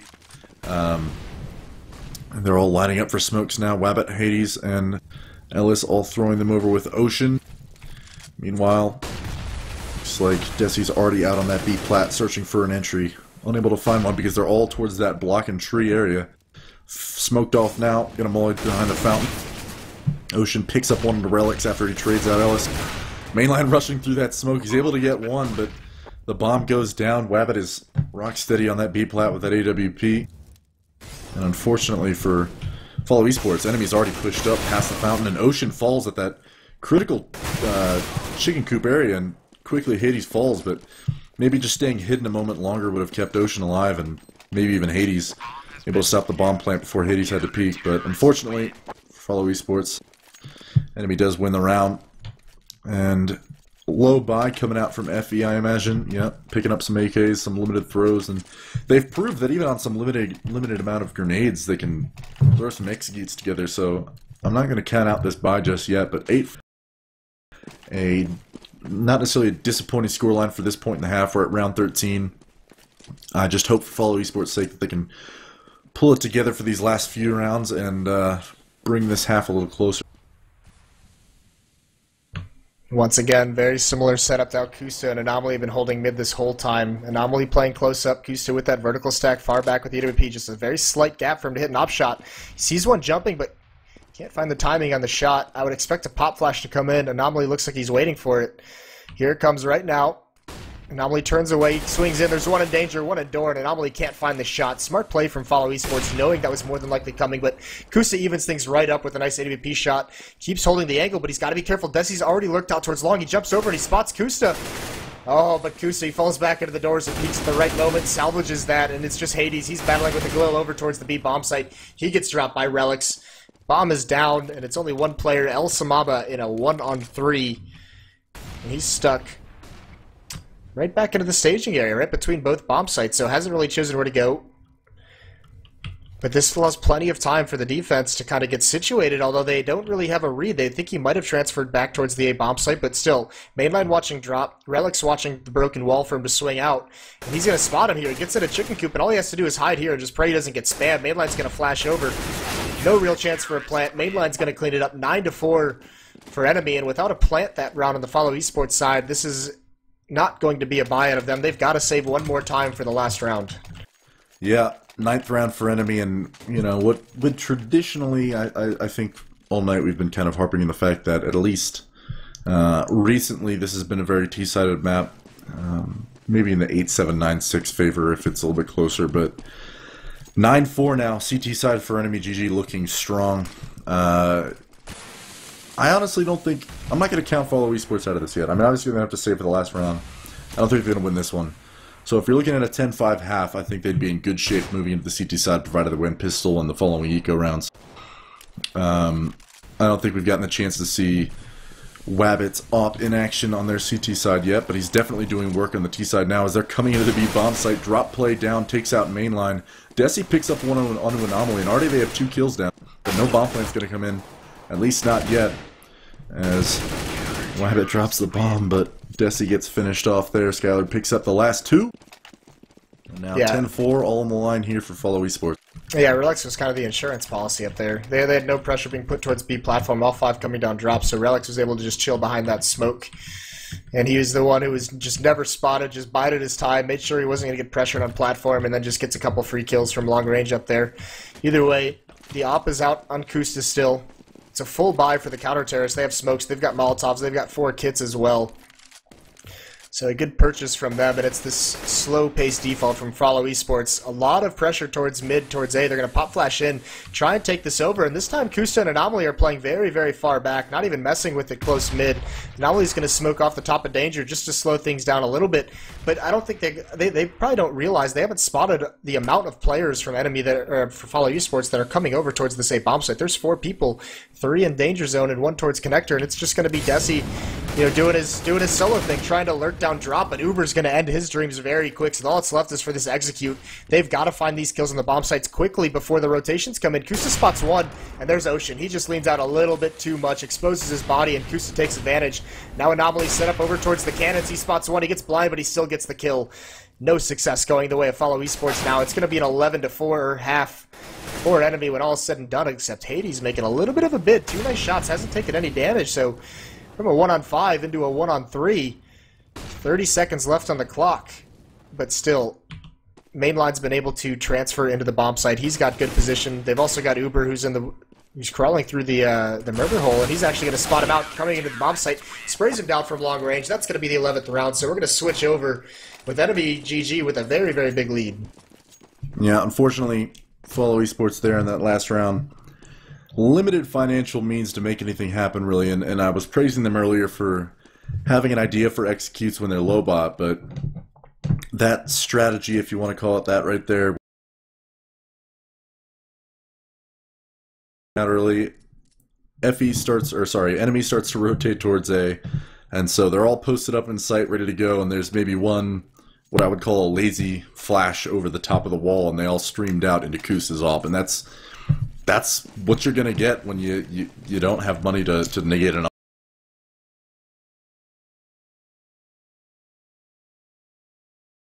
rounds. Moses, can you go into that for a second? I was about to ask you that very same question. Please go in depth on how important pistol rounds are. Pistol rounds are so important that you have the potential to win 3 rounds instead of just 1 if you win the first round. This is a really interesting setup from Follow Esports, though. Look how much emphasis they're putting on drop. 3 players here. They want to use Elsa and they want to use Desi long range to kind of distract and set up a crossfire for Wabbit. But Wabbit gets completely blinded. That doesn't work whatsoever. No one from drop was even able to shoot thanks to smoke, although Desi does grab a quick one. Now they're just getting cleaned out. Some trades go the way. It's down to a 3-on-3, but some good post-play positioning from enemy, and this should be around. They don't really have too much of a shot at losing, as Anomaly and Uber both pick up 1. So this is a great pistol round, a very important pistol round for enemy to win here. As Ocean jumps up, he's trying to work any kind of magic, but no kit. He's got to get 3 kills very, very quickly and defuse the bomb. Full 10-second defuse as well. Not looking likely, and Uber's just going to end it right there. Burst fire with style out of Uber. Nice kill on Ocean, and, well, pistol round goes the way of enemy, so how important are pistol rounds? Anyway, enemy looking at a match-clinching set of anti-eco rounds ahead. You know, I think this is the right call out of FE. I mean, it's not totally lost at this point. It's 12-4. And if you have a staunch CT side, you could definitely make a comeback here. However, you know, saving the pistols here, every kill you get is really important, and as I frickin' say that, Ocean picks up 2 USP kills onto both Kusta and Mainline, so that's huge. Ellis picks up 1 as well, and this is actually a winnable situation now that we're down at a 2-on-2. Desi's in a great position to shoot one of these guys in the back, and he's gonna get relics. He's gotta get relics. He does get relics. He drops Uber down to minimal HP, and Uber's unable to finish the... Look at that. With CSGO right there, you can win eco rounds without having to buy up armor. Page 138 of the ESEA Pro Handbook right there. Yeah, but I think you're seeing a little bit of you know, this is also kind of why I think some lower tier teams struggle, especially in North America. You know, there's still so much time on the clock when they take control of mid. I mean, Ocean gets 2 kills with the USP, which is great, but you don't have to commit into that A bomb site hit. I mean, they just kind of rush forward once they get those kills, and they're like, all right, we just killed, you know, 2 or 3. This site's probably very weak defense, and the rotations have already come in. Meanwhile, Rabbit trades off a couple. Ocean responds and gives them another advantage, but so much damage has been done to main line. Relics falls right there. Although he does get an 8 kill, so from the grave he does grab 1 all the way down to Uber, just in a 1-on-3. All he's got is a Tech 9, and that wall is not providing good cover. Hades cleans him up. 12-6 now. Yeah, and now we're looking at a ball game, because instead of, I mean, I think it was the right call maybe for Enemy to buy there, but they're sitting at 2K across the board, right? FE's building a bank. You know, they had to rebuy for, what, 1-2 guys there? So, 12-6 is the scoreline. You gotta basically cut the deficit in half, win the next 3 off the ecos that you already have. So, I mean, FE's not in a bad spot. Make this 12-7, win 1 more gun round, and enemies on the back rows. You know, you don't have to worry about giving up rounds, and if you do, you have the potential to break their money the rest of the half, and that's the delicate balance of CSGO money system, is that you're forever in this state of limbo until you're winning out completely. So FE, cleaning up this eco nicely, and in quick style, 12-7, here we go.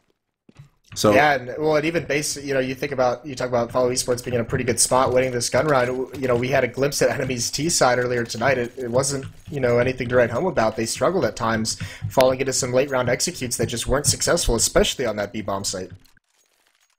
Yeah, and you know, Follow Esports, they have full guns here. They're set up. They have full throws, which is maybe more important than having that AWP on Wabbit. But I think the combination of the two is going to make this a very difficult CT side to crack, and it'll be really interesting to see what Enemy's answer is, because in the earlier matchup we saw them setting up for B executes almost every round, but now we see, I mean, who is this? Well, I don't know why I even asked. Kusto sitting back towards T-spawn, watching for that long A push. Wabbit does pick up 1 on Anomaly, and that's the fear you have, is that if you're going to go for this pick style, you have a really tough AWPer to work up against, and you only have Kusto to counter, who's on the other side of the map. Yeah, and we saw them struggle taking out Silent with an AWP in this B bomb site. Wabbit, you could even argue, is even a stronger AWPer. We've seen him have some ridiculous matches lately with the AWP, so there's a tall task ahead of Enemy, especially when they're going to be down 2-on-5 with 50 seconds left on the clock. And Relics just seems frozen, not wanting to peek. He knows Wabbit's scoped in on this angle, and there's really not a chance of success. They both have a smoke left, but, I mean, what can you really do with these? There's the AWP here, there's 1 player in drop, that's Hades. And then you have 1 more player right beneath the B platform, that's Elsa. So a lot of sticky situations coming out of this B site. Kusto with the AWP can't find Wabbit quite yet. They're going to let him duel, but there's 20 seconds left. Rotations are going to start coming in. Relics jumps down because they've got to make a move, and he can't find that kill. Now Kusto just has to run away and try and save, but Elsa's not going to let him get away. Gets aggressive up drop through the smoke and sprays him down. So 8-12 now. And this is where, as a strat caller, you got to pull something out here. Enemy, you're in a situation now where you got to eco. I mean, you're collecting full money bonus this next round, so, you know, whatever you do, work for a bomb plant, but you're in good hands, right? You still got 3 rounds, a 3-round berth to work with. However, FE is now, I mean, most of these guys are stacked on cash. Like, they're not hurting, they're not going to be hurting, even with an eco win here, and they do elect to Tech 9 armor this, which is a little interesting for me. I mean, they'll have enough to maybe buy an op for Kusto this next round, but he hasn't had a huge impact tonight on his T side anyway. So hopefully with this drop play they're going to be able to get something done. But Ellis is having none of it. Support from Ocean and Desi taking down 1 enemy member at a time. Relics does get 1 kill on a Desi, does get a second one onto Hades, so now this isn't totally lost. This is a decent eco coming out of them. Picks up a 3rd on Ellis, now he's in a 1-on-2. Can Relics, the young CSGO talent, clutch the round for Follow Esports, or for Enemy GG now? Wabbit is right on the other side of the smoke with a 5-7 out. Not going to let him come through it.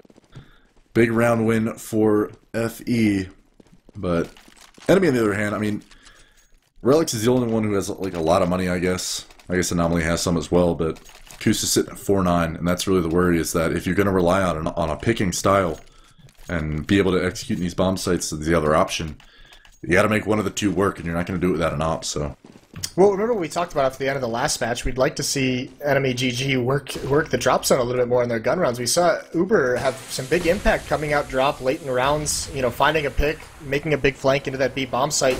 So, you know, getting back to something that's not just a full-blown execute, because this B bomb site, their execute is just not working across 2 matches now. Now Desi, I mean, this is just classic Desi. He's pushed up into these A halls at a close enough angle to where he can push and gamble if he'd like to.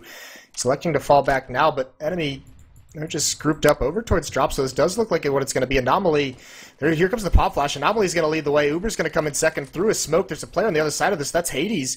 He hasn't seen him run through quite yet, so he actually doesn't even have the intel if they've gone towards spawn, but they're just at the bottom of drop, just waiting for the smoke to subside, and they're going to re-execute. And here they come out drop. They're going to pinch into the A bomb site.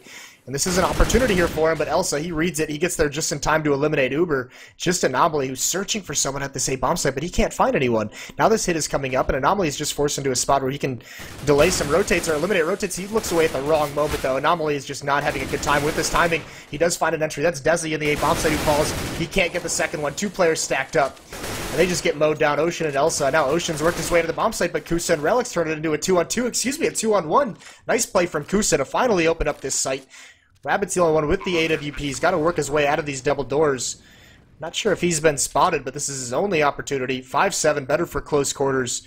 He's got to find this one underneath the boost, and he does. Nice quick headshot. Still got a lot of time to work with. He does have a kit, and he's circling in onto this bomb site, and Relics is just trying to play for sound, bide for time, and he does drop down off that broken wall just quick enough, and not sticking the defuse, but Relics gets caught jumping, and Wabbit and Nibble eliminates him. So a nice clutch from Wabbit. A little bit of a misplay there at the end from Relics, but a good retake onto that bomb site.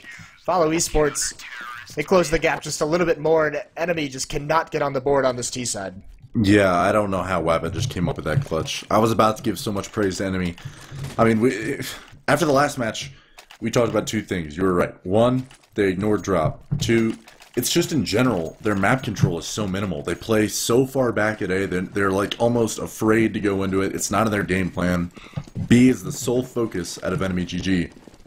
And honestly, like you said, the execute's not working. And so they finally like to go back towards A. They, you know, clear it well with pop flashes. They push everybody on FE back towards the A bomb site. They get a bomb plant. They have fine number of situations. They get the entries.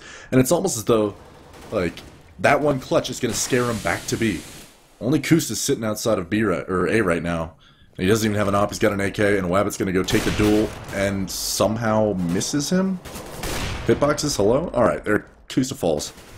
And so, I wonder where the rest of enemy GG is, and sure enough, 4 players. 2 above drop, 1 at long, or 2 at long B, and you gotta hand it to FE. They're at least keen to the fact that enemy's game plan revolves around this. I mean, they're just waiting and lurking in wait as one by one enemy steps out into the firing squad that is the 4 guns at FE. So, this round, all on Relics in a 1v5, but nothing he's not been used to so far this match, and neither is the 2 kills that he just got.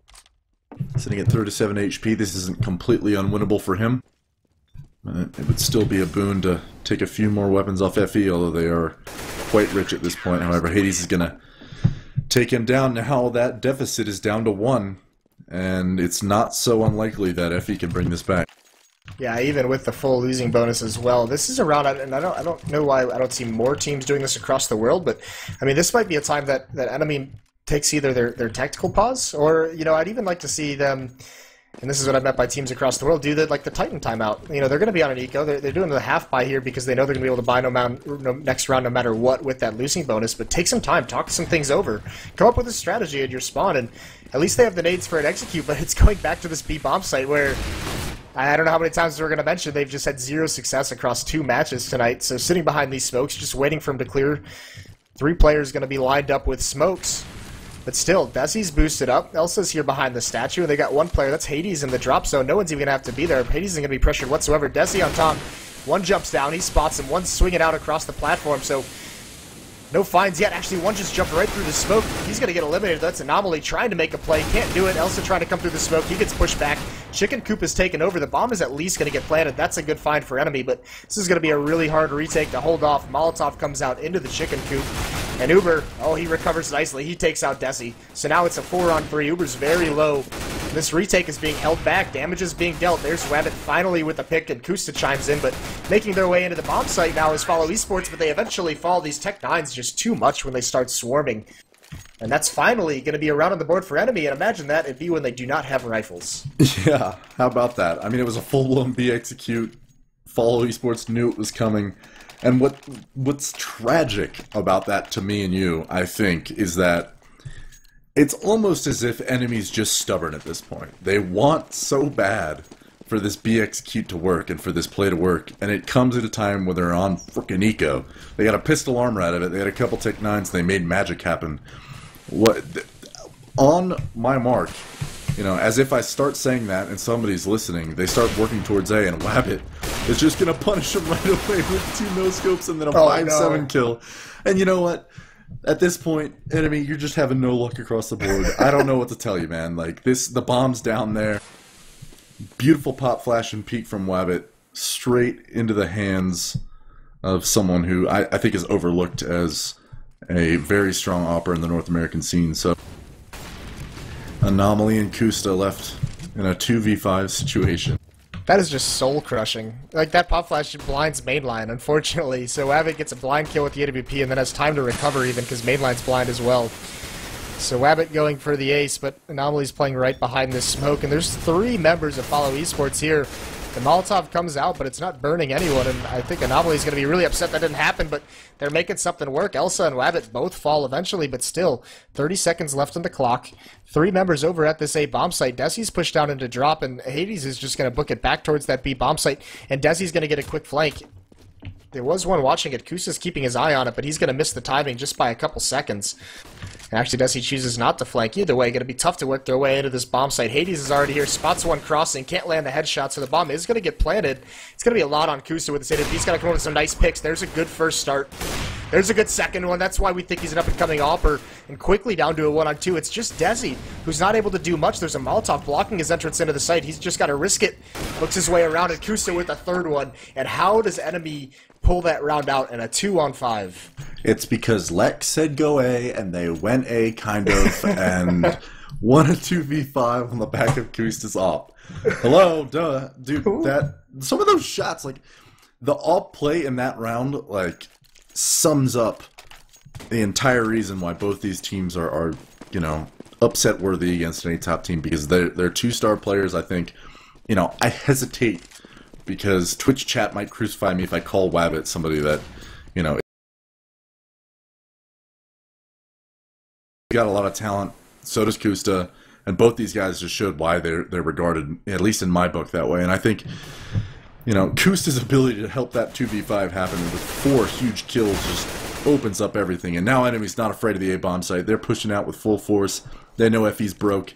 They're going for the throat at this point. They want 15-11, and they want to put it on match point. And Skylar picking up 3 kills at mid right there. And Ellis just stranded in the connector, just going to hope for a gun. And if I had to bet, I'd say Relics gets this kill. Yeah, pick it up for 4th. So 2 4Ks, 1 out of Kusta, 1 out of Relics, is now going to put it up 15-11 in favor of Enemy GG, and it seems the comeback of Follow Esports has been in large part corrected, and Enemy has kind of figured out the way they're playing and knows where the weak spot is. I'm just still at a loss for words. How, I mean, this is a round Follow Esports is going to look back on and say, how do we lose a 5-on-2? What was it? It was like 11-13 at that point, and that, I think that would have at least reset the losing bonus. I think Enemy would have had another bye, but just to lose that round, that's just, oh, that's so hard. Wabbit's back on the op. It's Glass Cannon though, and yeah, they have taken your advice. And they're going towards this A bomb site now. Wabbit's trying to find something, but Kusa's going to win that battle, and that's switched around. Kusa's starting to win these. So Wabbit gets picked off trying to work some magic and be aggressive over the edge of a smoke. That forces Ocean to be so incredibly passive, and there's Anomaly. He even finally, I mean, they go out for a 1v1 in the B platform, and he gets another pick. So look at how spread out this defense is. Elsa and Hades are just scared to rotate over towards this A site, and it's just Ocean, and he's in a spot where he's not going to be able to survive very long. They throw a fake onto the A site. Ocean hasn't seen anyone, but still the rotates are pulled over. Anomaly is, for some reason, is being very, very passive. Relics, he comes up, he spots at least 2. This should be a signal to hit the B bomb site. They need to start running right now, get into this site for free, basically. But it's going to be a 3-on-4 retake. for Follow Esports as they finally get over here. And there's Hades. He gets in just in time to find one pick. Evens things up at a 3-on-3, but there's Mainline, equalizes, or actually gives him the advantage, trades it off. Once again, he's going back and forth, though, down to a 2-on-2. Kusta still at his perch with his op, and he was deadly here last round. Elsa's going to find that kill. The bomb is still planted inside the smoke. A second smoke goes down. Kusta can't land the shot. Now he's got to get aggressive. The defuse is, it's a full 10-second defuse. And Ocean, he's sicking it. Kusta can't find him in the smoke. Finally, right at the last second, he does it. Kusta wins it. Oh my Kusta God. with the 1-on-2 is going to close the match out for Enemy. And they've got to be breathing a sigh of relief at the moment. What even just happened? I don't know. I do not know whatsoever. That is, the ending of that match is just absolutely insane. Yeah, I mean, both these guys. Kusta, that was an insane way to finish. Just the fact that, I mean, you get put in that situation. It was like a 2-on-4, and Kusta just comes up big in suddenly a 1-on-2. Great retake attempt out of both LSA and Ocean, but unable to find it, so. Yeah, I mean, between that round, Kusta winning that, and Kusta winning, and that 2-on-5 that Kusta closes out with those nice op shots, I mean, he might not have carried them to the finish line, but he certainly brought them across it. And that's just heartbreaking because it seemed like Follow Esports had that match. I mean, that comeback was looking so strong, and to just drop it in the way they did, that's going to be something they look back on, and they're just crushed. Yeah, but it does come down to their T side. I mean, that was I hesitate to say a lackluster performance because they had their bright spots, they had their good moments, and there was some close rounds that just went the way of Enemy, but ultimately they just didn't have enough to work with there. Enemy was able to, staunch the comeback and make a good defense out of it, but you know what? Hats off to Enemy. They played a good game. They came back after the loss to Method, and you know what? I think they played really well, and I think FE, they had their comeback attempt, but didn't pull through. Yeah, that's tough to swallow. So that is going to be the exciting conclusion of our evening at ESEA TV. We do not have a broadcast tomorrow night. There are no Pro League matches scheduled, so we'll be back next week. And just thanks for tuning in tonight. Thanks for bailing us out, Lex, and coming on to enjoy the broadcast. It was a pleasure. I just did it to hang out with you, honestly, but fair enough. That's the only reason I asked you. So we're all good. And yeah, so that'll be awesome. And then thanks a bunch, guys, once again. Have a good night. We'll see you next week on Tuesday. Actually, no, we have broadcast this weekend, I believe. Saturday and Sunday I have some Pro League matches. So we'll see you. Let me check on that. No, they don't. Not this weekend. So, never mind. We'll be back on the Tuesday the 13th. Sorry, I got a little bit mixed up with my calendar, but we'll see you guys next week, Tuesday, for some more Pro League action.